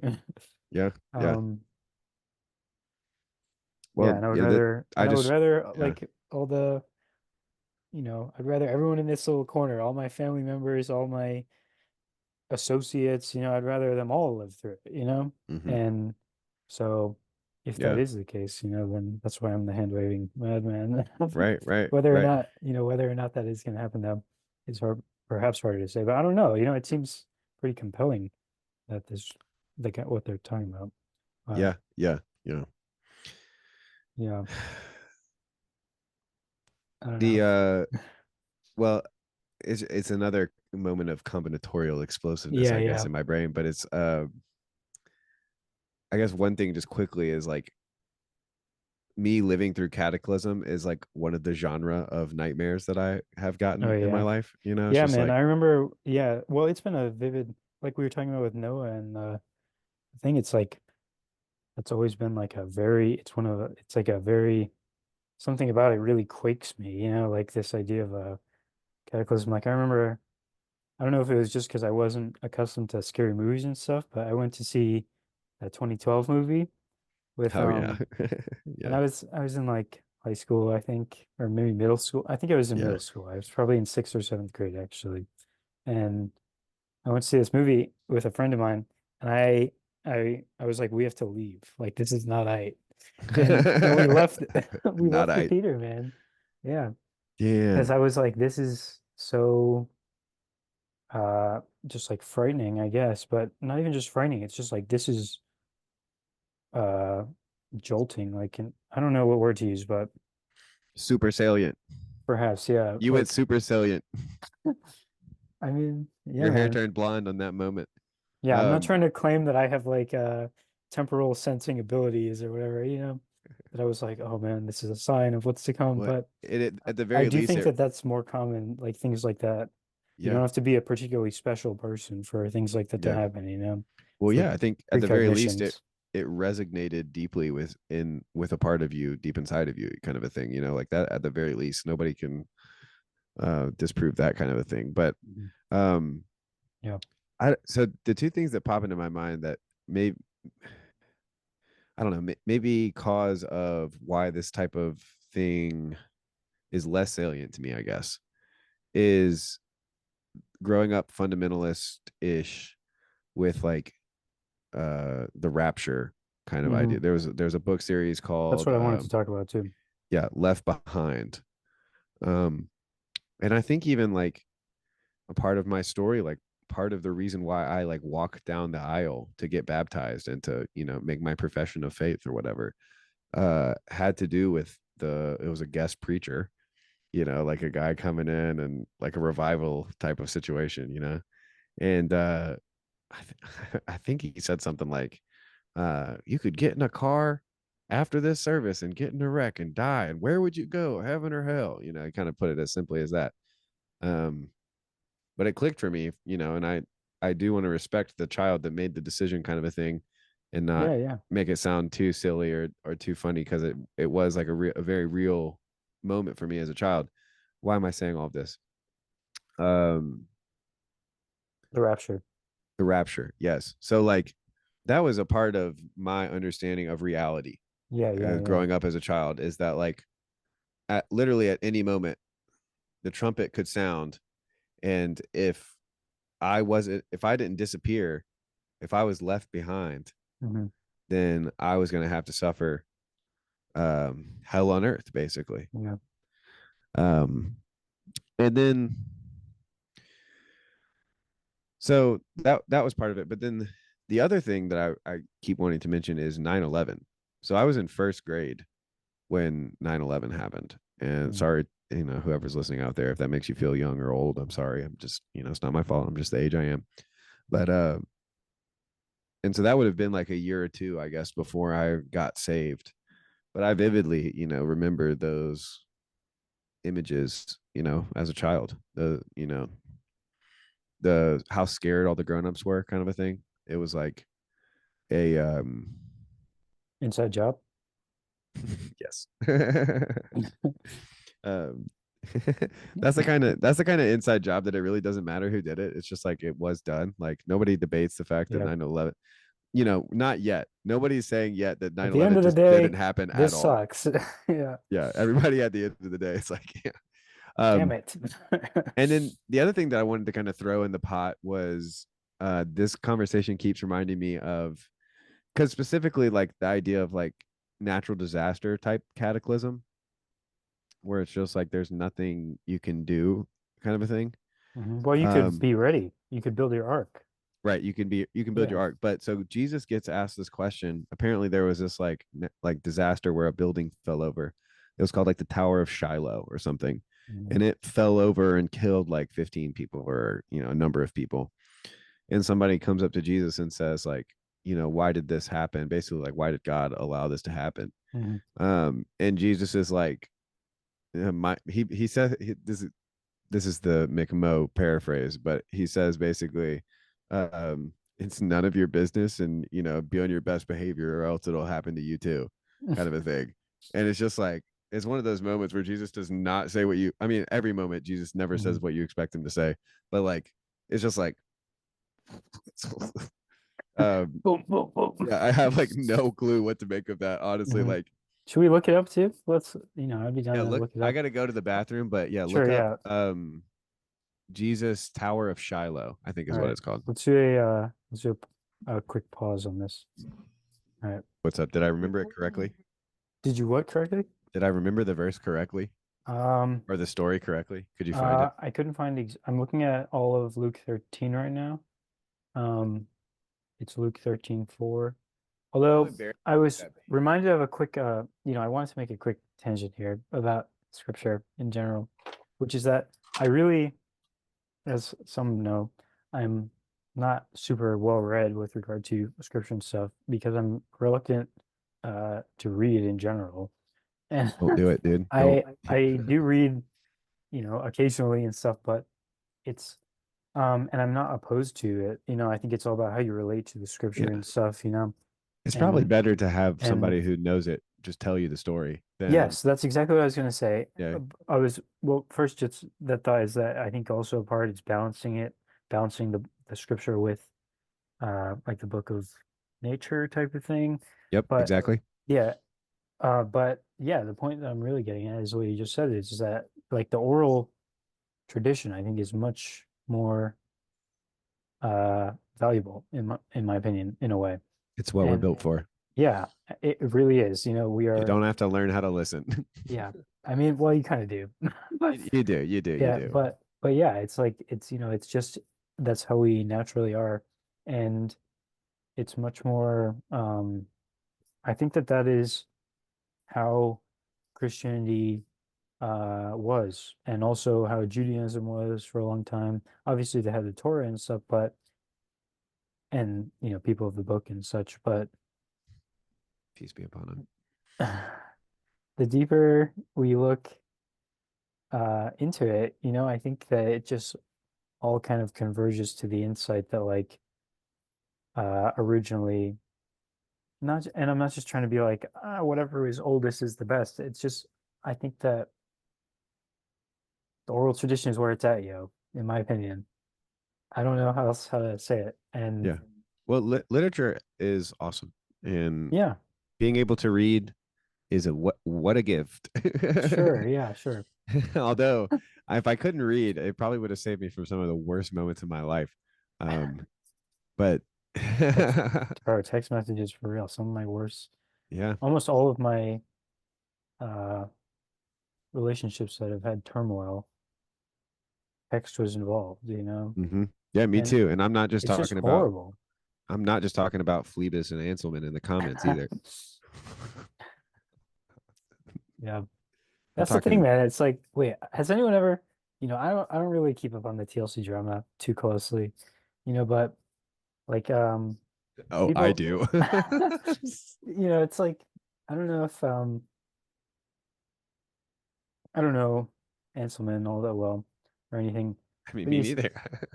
yeah, it's like I don't know. I think I'm not trying to make any particular judgments at all. I Yeah, just mean that like if Anselman, if if the archetypal, let's take it away from this individual, right? Let's spare this individual from this speak. It's yeah, if that one guy who there's always disagreements or something. sure. I don't know how to phrase it, man. I mean no ill will towards Anselman. It's like Well, if he was, you know, if people were talking in the same space, there would probably be no issue, I imagine, yeah. Well, what I know, and I think we can keep talking about Anselman because I really I appreciate him, you know. hmm Yeah, I Um, remember recently I watched a Grail Country video from a long time back, mhm. and I noticed that there was like I don't know, I think I'll stop that sentence there. Like I Yeah. think yeah. Well, you know, it's just one of those situations where like the stuff we agree on, we agree on. So, you know, if I just think about that, then I really like Anselman. I think he's a very interesting person, especially simply because he keeps showing up and interacting with stuff. From what I know, he's like British or Scottish. He's got a wonderful singing voice and a wonderful reading voice. His YouTube channel is uh it's kind of like a funny mirror reverse of yours, except I've that never he I've never clicked on his yeah, channel, yeah. so So he like reads poetry and sometimes he'll sing songs, but okay, that's good. I I have the sense that I thought he was a total commenter, like only well, commenting. he never shows his face. I've never seen his face, but he'll put his voice on stuff. Um but it's mostly, it's mostly just like old hymns and like poems about God. Like that's where me and Anselman could probably really get in agreement, is just on the pure like devotional level of like the only thing we really want to do is just like pray to our Jesus and be grateful for him every day and all day kind of a thing. Yeah, Um glory but be to God. and Phlebas is similar. Like I feel like if oh that's what I was gonna say is like if we all met at a coffee shop, you know, once a week, which would be freaking awesome. Like that would, That's the goal, in my yeah. opinion. It's like Well, this, if we end here and we're just having our little TLC freaking FAP sessions in it's not in my opinion. It has to there must be the coffee shop meetings. Otherwise it right. is not good in my Yeah. opinion. I'm being a little blunt No, or no, a you're little yeah, yeah. I'm exaggerating a bit, Well, but the place that yeah. you're at is it's then it's time to evangelize essentially. Yeah. Like you've got to go have awkward conversations and be like, "Hey, do you want to come meet at so and so coffee shop on Saturday nights and talk about Jordan Peterson or whatever?" Or like you have to run the estuary protocol, and hmm like Yeah, so yeah. like there's I think you're totally right. But I also think that like what needs to be noted is that uh the people that are here, this is the wide open internet. So it might be that Anselman would never come to a coffee shop Yeah. that you would go to. It might hmm make him uncomfortable. He might not like coffee, or like simple as that. Like, hmm um, but I've had experience with diverse groups like this, primarily at churches, and I know that like, um, it's extremely valuable to have the types of people that you would disagree with. But the truth is Yeah. that in most communities, um, you can't really be. We like if this were a church thing, like if I still worked for a church or whatever, I would probably feel bad for for a number of things, but um but I would want to correct your Gnosticism or something. Like I would want to like, My Gnosticism, you speak about me? yeah, you're the Gnostic here, dude. You're the weird. You're not me. Yeah. I'm Orthodox. I'm I'm right down the middle. But like when I there I think to speak to kind of what you were talking about Yeah, no, was I know like, what you mean. yeah, there's this element of like wanting to gatekeep, I guess. I don't know, or like church. I mean, churches or pastors or whatever, they talk about like protecting the flock, you know. But it's also like social dynamics. I don't know. I think I want to Don't be touch great. my sheep. Yeah, I want to be grateful for having found an online community, I guess. Yeah, Um, no, yeah, man. I'm not trying because to. This is the problem, is that anytime I yeah, speak in this sense, it's like that. It sounds like I'm going against what's going on here, right. and I'm But yeah, not really. I don't Yeah. know. I guess I guess in my life I've had enough real life conversations like this to where I don't feel as um Concerned about it. yeah. Also I'm married, so it's like Hmm. whenever I want a deep conversation, I can just ask my wife why she said something, and then boy are we in it. Yeah. I'm just kidding. I have a lovely wife. She's always right. It's crazy how she's always right. It's impeccable. Perfect Yeah, record. perfect record. Yeah. Yeah. 100% batting average on being right, my wife. Yeah. Um, um, Yeah, that's but an yeah, interesting addition to it, like this idea of, you know, like yeah. being a monk is much more compelling before you get married, I guess is what I'm saying. Mhm. Yeah. But Yeah, I think, it's you were talking about Anselm. That was kind of where I was yeah, going. yeah. Oh yeah, because him and Phlebas, I could see being friends with both of those guys in real life. Um, I like, for instance, I don't think, well, obviously those two gentlemen are not near me. Um, this new Mhm. Jordan Hall character who's made an appearance in the corner, he lives very close to me. Like Oh yeah, I could drive to his church. that's cool. I could go to his church. I'm like, yeah, absolutely. Yeah. But I'm kind of like, it almost seems like too good to be true. And I'm also worried that like this is worse than like meeting your hero, because I'm not like a big Jordan Hall fan. I hadn't really Mhm. heard of him until like Yeah, I thought that, yeah, your became a phrasing of that Christian. was interesting because, I've been kind of following somewhat Jordan Hall for like a while. Okay, It's cool, cool, I cool. would have considered him already in the corner, for like plenty of time. Wow, Like that's crazy. yeah, yeah. Um I don't know, everybody has a different idea of this little corner, right? And Right, right. Well, shit, I um didn't even know what transjective means, dude. Like yeah, I'm like the still, whole Vervaeke sphere.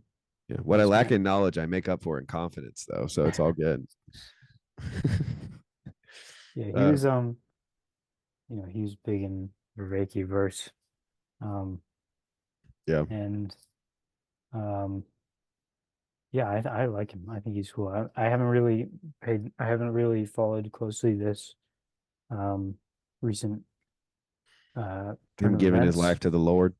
Yeah, yeah. But yeah, I think he's a cool dude.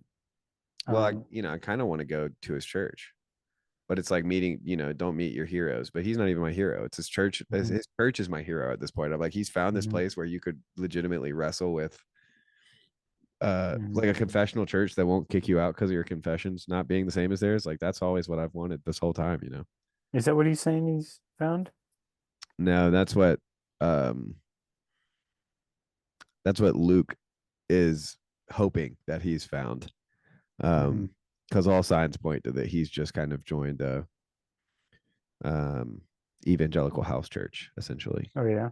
I don't know if it's a house church or if it's like, but it's a smaller church, which honestly is the ideal. Like churches larger than the Dunbar number, Hmm. um, you're starting to get into some tricky Yeah, territory. I agree.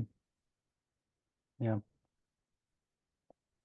But yeah, I mean that even speaks to your point about like everybody's got a different corner. Is like, yeah, absolutely. This is a weird, Hmm. distributed cognition network.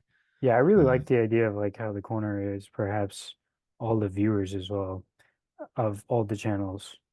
I think that the spirit which we see here reaches far much farther and wider, maybe even to non-viewers, maybe people who never even use YouTube ever.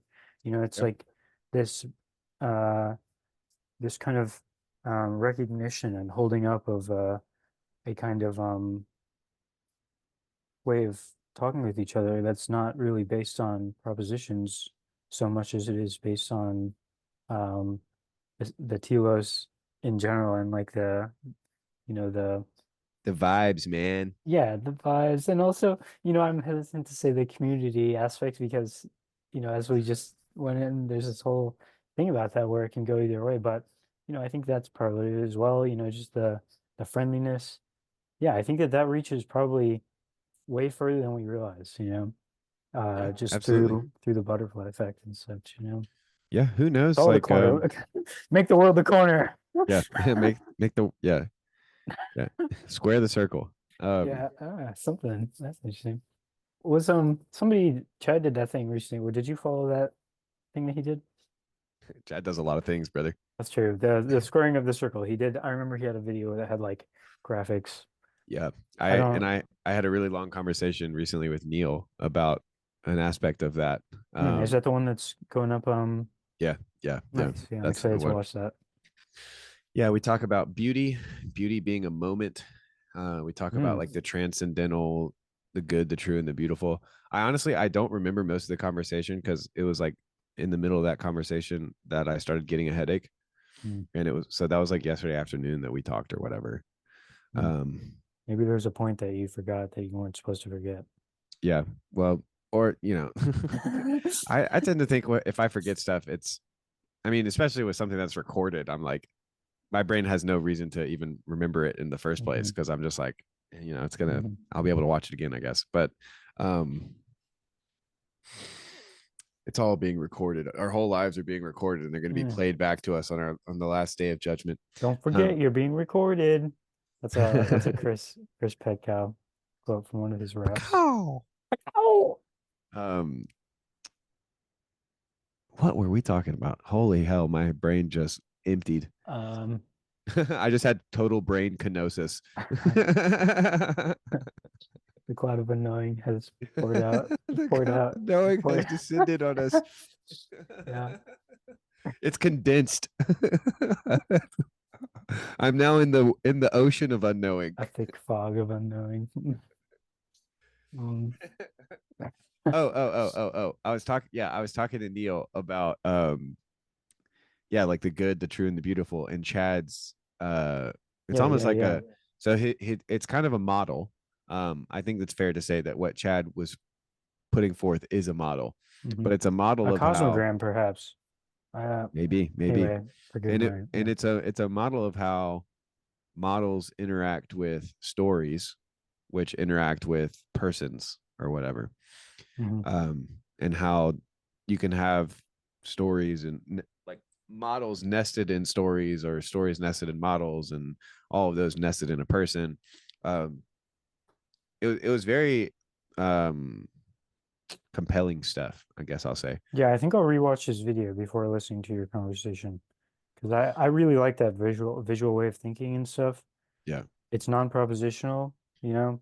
well, I It remember maybe part maybe yeah, maybe it has a propositional aspect, but I guess everything does to some extent. It's like yeah, I just like the diagrammatic way of thinking. I think that's yeah. part of the reason I resonated so much with Galahad as well. Just this visual Hmm. representation of uh the structure of reality, I suppose, Yeah, that's so interesting. Like I love I wish I could just like ask everyone like, what's your favorite way to think?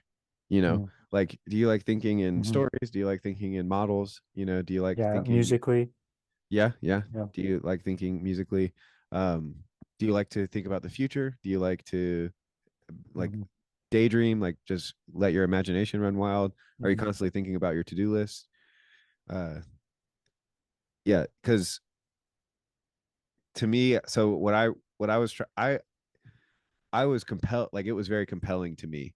I wouldn't say that it was like immediate agreement or even like that I immediately understand it, or because to be quite honest, like that kind of thinking, that very like model heavy, I guess it's like the closer you get to like pure abstraction, where you can just use like symbols to, I enjoy thinking like that from time to time, but that's not my Hmm. base base mode. That's like sport mode. I really need the premium octane to do that kind of thing. Um, but I do think that there's a sense in which um there was something missing in Chad's particular model, and I couldn't quite put my finger on it. But I also think that me and Neil may have disagreed, or had different definitions, even, or different understandings of what was a model and what made a story, and a model, and a person. Um, but this idea of beauty being a moment to me was the missing piece, because it kind of spoke to, you can have a model, which would be like an abstraction that kind of helps you explain truth, what's true. You can kind of test truth against it almost. And then you can have a story, and that would somehow give you purchase on like the whole, like on the good, like the Jordan Peterson idea that like, um, and this was just all a crazy idea that I had, that I was just, Go for it. bullshitting Yeah. with Neil about, but I guess I'm doing it with you here too. But so yeah, we can kind of know the good through story. Like, you kind of have to have a story to understand good from bad, kind of a thing. Um, Yeah, well, this and is very much how I think about it. Like this process sort of I don't know if you'd call that process theology. I think that refers to something else, but this idea of the pattern of reality, as Peugeot speaks about it, I think yeah, about that's what I meant by musical as well as this temporal aspect of it, hmm, where it's not a featureless flow. right, Um, it's like change over time. Yeah. yeah, and you can discern Well, and so that's, yeah, and I think we got bogged down in a lot of ways, because I was probably trying to say too much and not enough at the same time, kind of a thing, which it's just, I'm very self-conscious, I guess. And you probably understand this. I'm very self-conscious about kind of speaking at the limit of my thought, because it's like, oh yeah, yeah, I can this not is, can't relate to that at yeah, all. yeah, this is the part where I'm an idiot and I can't think anything else. But like, yeah, so there it's something like, um that the moment, like existentially, or like, uh beauty can only be known in a moment, in an experience. Like, you have to experience beauty. You can't know it, kind of a thing, and you can't actually tell a story about beauty to understand it. Yeah, I You think have, about it kind of like a happening. Like it's a yes, a yeah, happening. Yes, yeah, yes, beauty happens. yeah. um so yeah, maybe we would be more on the Ah, same page than me and Neil were. But I think that I really want to watch it again, because like I said, I was kind of, regrettably, a little bit too much inside of my head, just because of the pain and trying to flesh out the ideas and all the. So yeah, we'll see how it goes. you're like running your brain when there's like smoke coming out. Oh, I have Yeah. a headache now. Yeah. Yeah, very mechanical analogy, but it works. It kind of feels like that sometimes. Yeah. And I had spent all morning yesterday making a cover of Out of Touch, in hopes that we can have some Thursday branding from Grim Grizz again, with the "You're out of touch, Oh, I'm out of time, but yes. I'm out of my It's another. when you're not Yeah, around." yeah. I recognize that lick, but first, Oh. yeah, Those are my favorite branding, so I just had to make. So I like yeah. recording For anyone myself who doesn't know, singing and this is a stuff. guy who makes this McMo fella here. It's a guy who makes all the rainbow awesome branding on Grimgriz. It's It's a great. pleasure. Yeah, I really love that. Yeah, I have a special in with the Shadow Cabal. I can't really talk about it, but Yeah, you've um, what's the word that colonize? Is that the word that Grimgriz uses with Paul? yeah. Yeah, you've colonized Grimgriz, and he colonized Paul, Yeah, and it's then kind of funny to think that well, I guess I've been on a couple streams with Paul now, to where like yeah, he put me in one of his main videos. He knows who I am. What am I talking Mhm. about? Yeah, he knows who I am. Uh he knows me as the like guy who used to work at a mega church, which Oh is, yeah, yeah, yeah. yeah, which is funny. Like, that is who I am for sure. Hmm. And but it also, it like, after he kind of like posted about me, like posted me and Neil's conversation, I was kind of like, it felt weird because I have never kind of sat down and done the full like, this is my life story. Mhm. This is all that happened. And in a lot of ways, I've never really done that for myself in a way. Mhm. You know, I've made music about it and I've talked to friends about it and gone to therapists and tried to explain it to them. But I think part of it is like, I've never had people in my life, like the people in this space, who can kind of understand all of the aspects of my life in so many, you know, there's so many touch points. Like normally when I'm telling my story to someone, either I'm telling them knowing that they're Christian and so that they're like a part of a church, or knowing that they're not, so I'm just kind of gonna, you know, Beat around the the bush. yeah, the version of that Um, story, yeah, it's basically like I got fired because I didn't believe the same things as the people who were in charge of mhm. firing me. So Yeah. um but like obviously it wasn't that simple. Yeah. And even I wouldn't really want to make in any of those men seem like bad guys, even though like if I tell the story of my life, like they are the uh what is it called, antagonist. Mhm. um they are antagonists, unfortunately.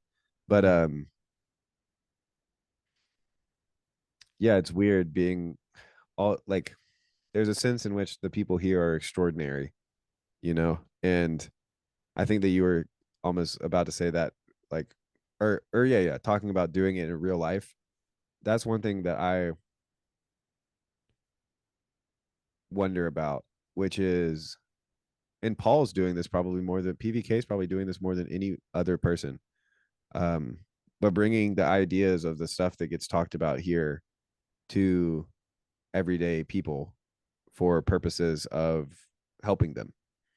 Yeah, Like, like it is pretty wild how effectively um Paul acts as a intermediary between these like, you know, this uh movements in this collective consciousness, this right. e-consciousness, this digital angel or however you want to put it, and the and Yeah. the and the really, Paul has a lot of people who watch his videos, Yeah. Yeah. yeah. Yeah, we're out here colonizing Paul. No.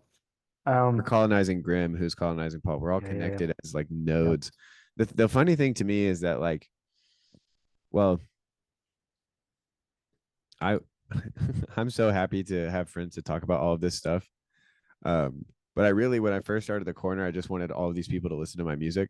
Yeah. And and I still kind of just want all of these people to just listen to my music. That's basically me too, it's like I want people to watch my videos and actually consider things therein. Yeah, yeah. And Well, I I feel think like my idiosyncrasies kind of can get in the way of this at times. Um, maybe, I mean, all of ours get in other yeah. in the way, but I think that like having your own personal creative project is one of the things that saves you from making TLC an idol, because it's like, if these conversations stop at some point, that would be very sad to me. But I'm still gonna just be making my weird ass music and putting it on YouTube, Mhm. and I'm still gonna be commenting under videos that Yeah, I've you thought know. about that. Like if I ever get like canceled or something, it's like I'm probably still gonna make the clips. Like even worst comes to worst, I'll just be making them for myself just because I enjoy it. It's Yeah. like I enjoy listening to them in my own Well, time as well, yeah. going through Yeah. my videos, finding one. Like I like, while I'm doing something or something, Yeah. you know. Your channel is particularly good to just kind of like hit shuffle on, kind of a thing, and Thanks. I just get never I like, never trust the shuffle button because it's the algorithms and stuff, dude, I trust but the shuffle button. It's like casting lots, it's like, I mean, in a sense, yeah, but it's also like there could be digital. This is I what mean, I. This they're is your the, videos, bud. yeah. Like, what are you worried about? This is Like what I mentioned earlier. This is what I mentioned you earlier literally about the. designed the tarot cards and you're afraid of the like Yeah, yeah, the yeah. cards This you're is what gonna I pull. mentioned earlier about this like excessive. hesitation with regard to like the beast system. It's like I don't know how deep these tendrils go like through the algorithms and stuff, you know. What if there's some like, you know, actual like agency moving through this Yeah, man. What if? sub spiritual or some everything spiritual, but like, you know, Be some gone. That's what I say. Be gone. yeah. No, yeah. Sometimes if I used to download. We need to get that Wesley the third guy to come on here and say that you were given a vision on November the 3rd. Have you seen this guy? I think I've seen some of that, yeah. Yeah. He's the OG, dude. I love that guy. I really wish that they'd let him hop on more often, but he derails the conversation every time with his prophecies. Mm. But why did I say that? I was talking about paranoid shuffling. Oh, yeah. Yeah. Yeah, that's definitely Well, yeah, maybe the shuffle button is just like you press the shuffle which button. video does the algorithm most want you to see? It's like, Right. you know, it's I don't know. That's why, you know, there's websites that you can throw the I Ching on where you just click a button and it flips the coins like a slot machine. Yep. It's like something about this, you know, it's interesting because I've done those. When I first started, I did that a bunch. I would just click the button to flip the coins on the computer, and they would seemingly work, you know, like it really depends, of course, how like Yeah. how you're relating to it as you do it. Like you can, there's ways of doing I Ching readings that'll just give you completely, uh, like it just Yeah. won't, it won't I mean, click at all. right. You know? We used to play a game where we just open the Bible randomly and read Yeah, whatever yeah, verse, yeah, like just put your finger, down, yeah, and that's the verse you read. And yeah. it's But a like, similar. yeah, but I guess the question is like the randomness of the algorithms is like it gets into all these metaphysical questions of what is randomness and like how Well, is I need to probably hop off of here in 5 minutes, but this brings us back full circle because when Jonah was running away from his prophecy, Mhm. uh, he was like, "It's me." First they cast lots, and the lots fall on Jonah. And it's basically like, yeah, this is the guy you need to be worried about. So there's Mhm. randomness there. There's lots of times in the Bible where like randomness is used. They cast lots to figure out who's going to replace Judas. Yeah, no, I'm just saying like I don't know if how the algorithms if they are actually, you know, random in the same sense of of like throwing the coins on the actual ground, you know? Like it might Yeah. be or like They're clicking. not. Yeah, I don't know. I don't know what's up there, but it's They're very they're interesting to me. they're equations. You can look them up. You Yeah. can look up their randomness equations. Yeah, yeah, It yeah. just depends on which one they stole from GitHub, probably. Yeah. Yeah. But yeah, the shuffle for YouTube is probably much more advanced. So you're Yeah. right. Like, Yeah, I appreciate you shuffling my videos, man. That's yeah. If you're gonna shuffle, stay on Jonathan's thank fucking you, thank channel. you. Don't go Thanks. don't go shuffling the whole wide world of YouTube because Yeah, then Algo will just force feed you yeah, some commie bullshit. it's true. Have you believe in the lies of the man Call me bullshit. that wants to keep you Um, down? yeah, and you were connecting it to Jonah. It reminded me that we were gonna, before I went on this, you know, this all spawned out of a diatribe about scripture, which was Oh going yeah. to, because we were gonna read this Luke 13 thing. Maybe we could finish Yeah, it. it's actually the Tower of Siloam. That's true, yeah. So let's see. Do you want to read it? Where does he refer to this? In Luke 13. That's right. Okay. Well, let's go. You know what? I can do it on my phone easier than Googling it up there. The world we're living in. I do that. I do things like that. You know, where it's just, It's Luke I think it's fun 13. to sometimes just acknowledge uh the madness that we are sometimes surrounded by. It's like, the world we live Okay. in. I just scrolled up a little bit to see some context. So the end of chapter 12 in Luke. And I'm guessing this is Jesus talking, but somebody says, "And why do you not judge for yourselves what is right? As you go with your accuser before the magistrate, make an effort to settle with him on the way, lest he drag you to the judge and the judge hand you over to the officer, and the officer put you in prison. I tell you, you will never get out until you have paid the very last penny. And so then we started chapter 13. But in the original, there were no chapter numbers. So this was just, That was uh the video I just did of David Bentley Hart talking about the rabble rouser. David Bentley Hart, That the rabble rouser. Should I read this like David? Yeah, should I read this like David Bentley Hart? No. There were some present at that very time who told him about the Galilean whose blood had mingled with their sacrifices. That was one of the that was one of the lines that he cited in talking about this more farthing. heretical. Probably said farthing. I think that's the King James. All right, verse or chapter 13. There were some present at that very time who told him about the Galileans whose blood Pilate had mingled with their sacrifices, and he answered them, "Do you think that these Galileans were worse sinners than all the other Galileans because they suffered in this way? No, I tell you, but unless you repent, you will all likewise perish. Or those 18 on whom the tower in Siloam fell and killed them, do you think that they were worse offenders than all the others who lived in Jerusalem? No, I tell you, but unless you repent, you will all likewise perish." So, and he told, well, yeah. And it just Well, more crazy perish, shit after that. perish, like enter the kingdom of heaven, eternal Mhm. life type of thing. Perish, die before you die. Ye shall Same as surely a- die. Yeah. As soon as ye eat of the fruit of the tree of the knowledge Oh, of good and evil, ye that's- shall surely That's a die. big one. You shall not surely die. You shall be like God, knowing good from evil, as God does. They will be like us. Um, So confusing. um, And yet the children understand. what you're saying there reminded me of the whole God one, God two thing. Maybe this will be the last point. Is like, if we're talking about these global cataclysms, I don't see there's something about this not like you're saying, this not being directly. I think we are perhaps blessed to maybe if we do end up living through something of this sort, bullshit. My phone just slid off my desk and I caught it. Good save, You, good save. you guys just witnessed my sometimes surprising coordination. It's like I don't think that I don't think that we were all damned to be caught in a natural disaster. It kind of also reminds me of like the thing where it's like scandal happens, woe to who is it happens by type of thing. But I don't know, man.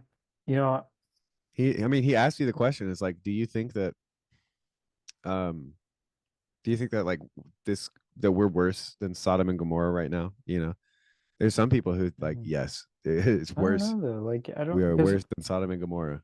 Yeah, but if And then there's another way. if we're really, we Matter. have to zoom out though and remember to integrate the science, the scientific stuff that we've kind of learned in a sense, in a sense where it's like oh man, because there is a sense where I do think that stuff like that happens. Like I forget which God number one or two is which, but like Yeah, I can't remember which one's which either. One's the agent and one's the arena. I think number one is agent, number two is arena. That seems right. That seems like how it should be. And I don't know if I don't think that it's like a direct result of like I don't know, man. Maybe it's just like inevitable. The pattern is the way it is. It's like how Pajot talks about they build the power and the tower gets destroyed. It's one act, and it's like I don't know, because in the last cycle, supposedly it was Atlantis that was destroyed. And the whole idea, the myth and the legend is that they got too big for their britches and like type of thing, and too big to fail. God's like, nah, but yeah, humility is. But yeah, I think this framing of like God, the punishing and stuff like that, I don't know if it's necessarily fitting. I think some of it is maybe just that like we need to update like to a more grand vision of God and cosmology or something. Or I'm not saying that like that God wasn't the true God or something. I'm saying that like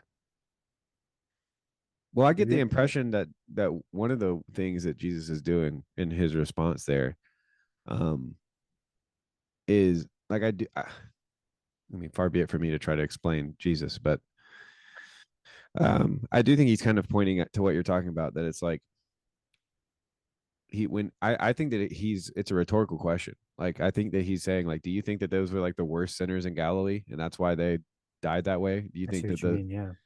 and then but he's also I think kind of pointing it back towards the individual in a sense, because that's I think that oftentimes when we hear the word repentance, at least for me, I oftentimes used to think about like the guy who's standing on the corner being like, the end is near, repent or die, kind of a thing. Um, which there is kind of an element of that, it's like maybe that guy was onto something. But then I think more so it's kind of exstantiate the the apocalypse within, so that when the apocalypse on the outside occurs, Mhm. you it's not um you're ready for it, basically. Like this was for a completely different subject, but the image I just got was like pre-burning, like a fire line for a forest fire, kind of a thing. It's like Yeah. there's Yeah. an That's element in interesting. which, like, if you burn the shit up beforehand, Yeah. If like you for die instance, before you die, you shall not die. if you take a Um, vow of poverty, it's not going to bother you as much when the global financial system collapses. yeah. Just a thought out there for you, kind of conspiracy people, guys. Like Yeah. if you're worried about a global economic collapse, you could do worse than taking a vow of poverty, giving all your money to the poor, just throwing it out True. there. It's true. This is true. Yeah. And yeah. And forget about it. Yeah, man. Sell everything you own Yeah, to and I give it to think the poor. similar principles apply with like the idea of money and like and this idea of the techno babble and stuff. It's like all these crazy Yeah, artifices that we've built around us could all be plucked away, yeah. And I don't know. Um yeah, I guess I want to at least, you know, try and put a A quilting point. does it seem this idea of the apocalypse happening all the time and like the the speed limit. I guess the rapture thing is kind of where it gets curious, this where it gets curious about the second coming and like uh what is ultimately, if there is this ultimate or if there is this recurring, I guess, setback or something, or like Eternal recurrence. no, that's what we don't want. It's like we don't Yeah, want this cyclical. Of course, there is yeah. a cyclical aspect to time, but it cannot be this. There is a directional linearity to Mhm. this imagined cosmology that I'm Well, if you've got exploring. directionality and circularity, Yeah. then brother, I hate to tell you, but you've got a spiral. Oh shit. That seems right. Yeah, man. That seems. Yeah. So, Yeah, spiraling, and maybe, every time when we hit a particular spot in the spiral, there's a solar flare and it wipes out most of society sure. but eventually something, and like we move towards a place where everyone is like Christ, and then there's no longer, Right, right.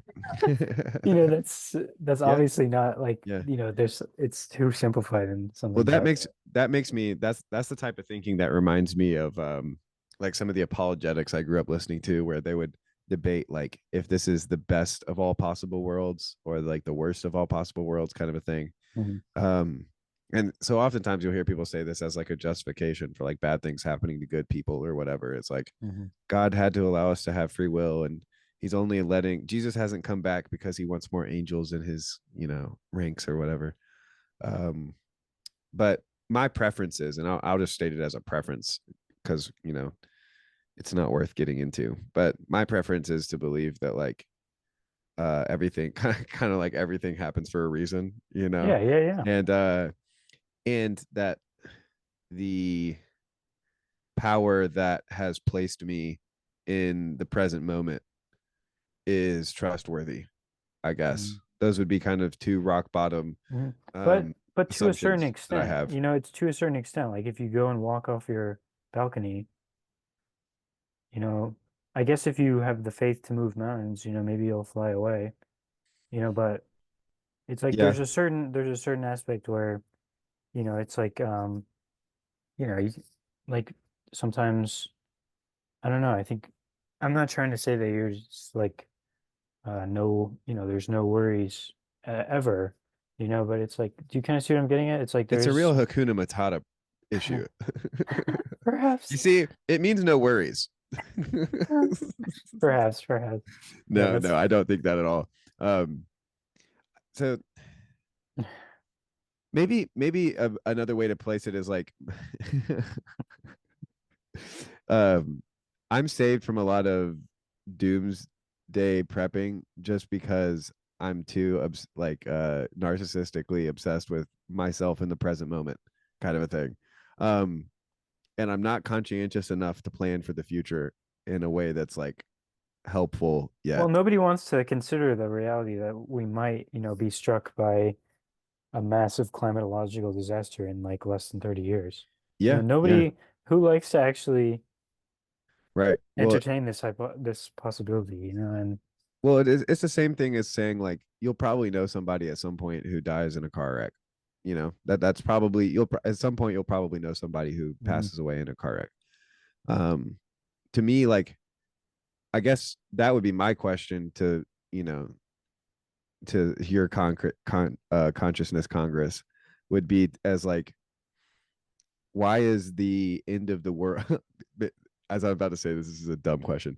um I was gonna why is the end of the world more salient than um the tornado that might happen in the Midwest tomorrow or something? Mhm. Like why? And so that's why I guess to maybe summarize my general feeling, although I love uh speculating, um I sometimes have concern for the anxiety that I see speculation like this producing. And so Mhm. I kind of wish to share some of the reasons why I feel not anxious about it. And I Yeah, and so like oftentimes the only people that want to talk about this stuff are people who are very concerned about they're just they're very concerned, like that it's a very concerning thing. hmm Um and so that's why I kind of just personally like my consciousness Congress goes to like, yeah, I'm uh it's always the end of the world. Like I'm given in every moment the ability to quote unquote die to myself or whatever. And hmm my I don't know. But It's something about like the Ernest Becker denial of death or something that like I just want to be like yes, apocalypse and resurrection, I guess. mhm. And but I guess now that I'm hearing that out loud too, it's not to also take away from the kind of physical preparations and um making like for instance one of the best things you could probably do in the face of the world ending is like take care of your family, kind of a thing. And so Mhm. like there's worse Yeah, things in the world to do than take care of your family. So I'm also not trying to say that like just because I'm not worried about it no one should worry about it. I yeah, think I agree. I think that I would agree to the idea of like a Brett Weinstein or Eric Weinstein. I can never remember which one's which, but one of them saying like we need to have our brightest. It was the video that Chad posted. Like we need to have our brightest minds on the like twin nuclei problem, or like as an example. And so I think that like a lot of these conspiracy theories, it's like I wish we could get some of our brightest minds on the like polar reversal issue and like actually get an answer one way or the other, or like are we all going to fly off the earth, kind of a thing. Like are all of our is the whole grid going to go down at some point? But then there's also just I like think that part is inevitable, personally. I think, I don't know about the Earth turning over 90 degrees and all that, and like all the intricate details of this event, but the idea that the electronics, I think it is inevitable that they will be probably wiped out within our lifetime. That's what I think. The last time we had a big solar flare was in like 18 something, called the Carrington event, and they wiped out a lot. And that was before we, if that had happened, if that one had happened with our current infrastructure, it would have been horrible. So I think it's Yeah. going to happen. But Some reason you saying the word infrastructure just made me giggle a little bit. I don't know why, but just like it is kind of funny sometimes, like when you jump registers or whatever from like the super like spiritual, like I'm believing that's in what the I'm trying to absurdity work of, out here, man. That's yeah, why I want to yeah, yeah, explore this with you, because yeah, I'm yeah, trying to see the connection between, because it seems like there's compelling science to suggest that this might happen, yeah. and then I also, Well, and I think that it also like religion and philosophy all say that like, I mean, the Bible says don't store up for yourself treasures Mhm, where dust and ashes can corrupt. And like I think that our mhm, whole society, and like to your point, in a lot of ways has like built this massive Leviathan essentially to bring in Hobbes. And like it's kind of teetering and it's tottering, and there are a lot of signs that it's about to fall down. Um, but I also think that like the fact that time isn't cyclical, that we, to our knowledge, started at the bottom, now we here. Um, like we don't.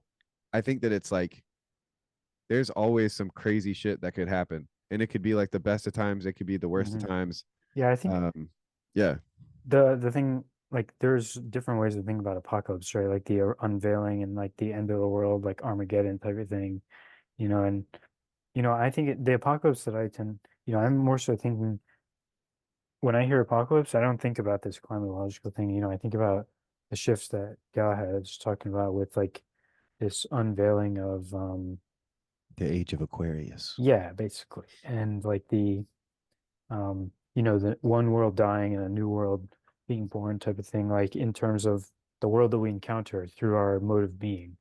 Yeah, Um, but yeah, because obviously he hasn't mentioned anything about climatological disasters. The one thing that comes to mind is in one of his videos, like, this idea of like becoming a multiplanetary species was kind of hinted at. Like, right. I think I saw some of yeah, that. with Yeah. the rocket ship, that was a very moving scene for me when I first saw that. Um, I don't know, man. I don't know if we've come to any great conclusions here, but it's like, I do think that God can still be a loving God if he allows these things to happen. You Yeah. know, Yeah. perhaps it's a manifestation of his love, this limitation, perhaps. And then, Well, and I think too, if you start with the absurd belief that this whole reality was made by a loving God who mhm, not only loves what he's made, but he loves me in particular, um, then you're kind of like, I don't know what this crazy cat's got going on with the like shifting of the magnets and the future global financial collapse and World War III coming up and mhm. nuclear, letting us get our hands on nuclear weapons, but it's probably going to be pretty insane, you Yeah, know. there's definitely wild stuff coming. But it also might just be that Elon fixes everything, and the age of Aquarius is actually stewarded well, and this that whoever is elected for this term of president is the America's last bad president, like just kidding. It's all going to burn, people. It's Yeah. going to burn. But it'll be beautiful as it burns, I guess. I don't know. But no, I don't actually think that that's the case. I think that what's impossible for man is possible for God, and what we mean for evil, God means for good. Um, and so it could always be different than it is, I guess, and it could always be way crazier and way weirder, and it most likely is. Mhm. Um, and Yeah, so I that's think I think we could probably safely say that, like, whether or not, you know, the earth will turn over and the waves will, sink half of the United States, like, whether or not that happens, um, you're probably better off building your ark in whatever sense you want to interpret that. It's like, whatever, there's probably, obviously we shouldn't be worried, like, we don't want to if get too God's anxious about this, but at the same time, we do want to, like, be aware of like the trends that we are swimming in, musically, and we want Right. to figure out Well, how to dance, like, and yeah. be ready for the next movement in the symphony, Yeah. however minor keyed it may be, Yeah. and yeah. So to me, there's like the question of like like just courage, like having the courage to like face the future, whatever might come, we'll face it. But then Mhm. there's also like the element of like Christ telling his disciples not to plan what they have to say beforehand. And he meant specifically like when they're brought before like judges to be killed, basically. Um and yeah, I get, if it's not completely obvious, I think that I was scarred by a lot of very apocalyptic and Yeah. scary imagery and ideas as a child. And so one of my like primary like almost allergic reactions is like the first thing my brain thinks about is all the reasons why you don't need to worry. Mhm. It's going to be okay. Even Mhm. to the point of like literal absurdity where I'm like, even if you're staring in the face of the lions, like Yeah, I hear just you. whistle a tune and believe in the Lord. But Mhm. yeah, so I do believe that. I do think that like the absurd move is to um live every day like it was the last day on earth. Live like you were Yeah. dying. You ever heard that old country song? Yes, I have heard Not that even one. that old. Yeah. I went skydiving, I went Rocky rocket Mountain Climb. climbing, I went. Yep. Yep. Well, Jonathan, this has been very fun. Yeah, I enjoyed this. Yeah. We didn't solve the apocalyptic issue. Damn, you're right. Oh man, what have we been doing? What can we say? We tried. We've gotten no further than No, pray. I think this was good. I think this was good. I enjoyed this a lot. And um yeah, yeah, and I think I'm you know, I don't have any um I think we have a good balance here of futurism and present moment, being Yeah, consider the lilies, like you yeah, know, yeah. and We should definitely think of some badass phrase to end it though. If we need to like put yeah. it together and be like, Jonathan, I'll see you on the other side of Armageddon or some shit like that. That could be cool. Yeah. What would Aragorn say? Live on. I don't know. That's pretty good. Live on. Die to live another day. Yeah, all these are just Dude, starting to sound like James Bond. if you die before you die, you shall not die. There it Something like that. is. There I it think is. I don't know how Christian this is. I think it seems pretty dang Christian to me, but I'm pretty sure it was a Socrates, Plato dude, right? Oh, to die before you die. Yeah, yeah. Yeah, I think that's one of those things that I've heard like a bunch of people. I don't think it's in the Bible. Yeah. But yeah, I do think that. So I think it was Plato. Yeah, it Or was connected with the mystery cults. Yeah, I remember now. yeah. Um, like the Orphic folk. Yeah, dude. Vervaeke's done. He's after Socrates. Like it's after Socrates. Now it's on to the Oracle at Delphi, dude. He's just talking to Hermes. He's gone I'm not beyond. gonna lie, man. I'm not gonna lie. I'm hyped about the Hermes thing. I like it. What did you expect from me? It's like this is Mercurius showing up, dude. This is the man that we've been waiting for. Um, The man, the myth, the legend. Yeah. um, I don't know what to think of it totally. Other than like I think that it's a positive move in at least that he's, well, I guess he was never like a quote unquote materialist atheist or whatever. mhm. Like, but I don't know. The question is whether or not, like, I don't know. I don't. Question is, I suppose, whether or not he like really uh Question not is if it's really a demon believes. or not. Yeah. The only question that matters is it a demon? Yeah. All right, I don't we know. should sign off or switch to Discord so that I can go on my phone because I want a little cigarette. Yeah, I think I'm gonna go smoke as well. Not cigarette, but um other smokable. A very Um, smokable substance. Yes. All right, man. So yeah, I'm sure there'll be as I watch this. I think I'm just gonna post this whole one because I enjoyed this. And not that I didn't enjoy the last one, just that, I think that this is pretty solid throughout, Yeah, whatever you want to do. perhaps. Yeah, And I trust you. I trust you. So no yeah, worries. but I was just gonna say I'm sure there'll be loose threads that come back to my mind and stuff.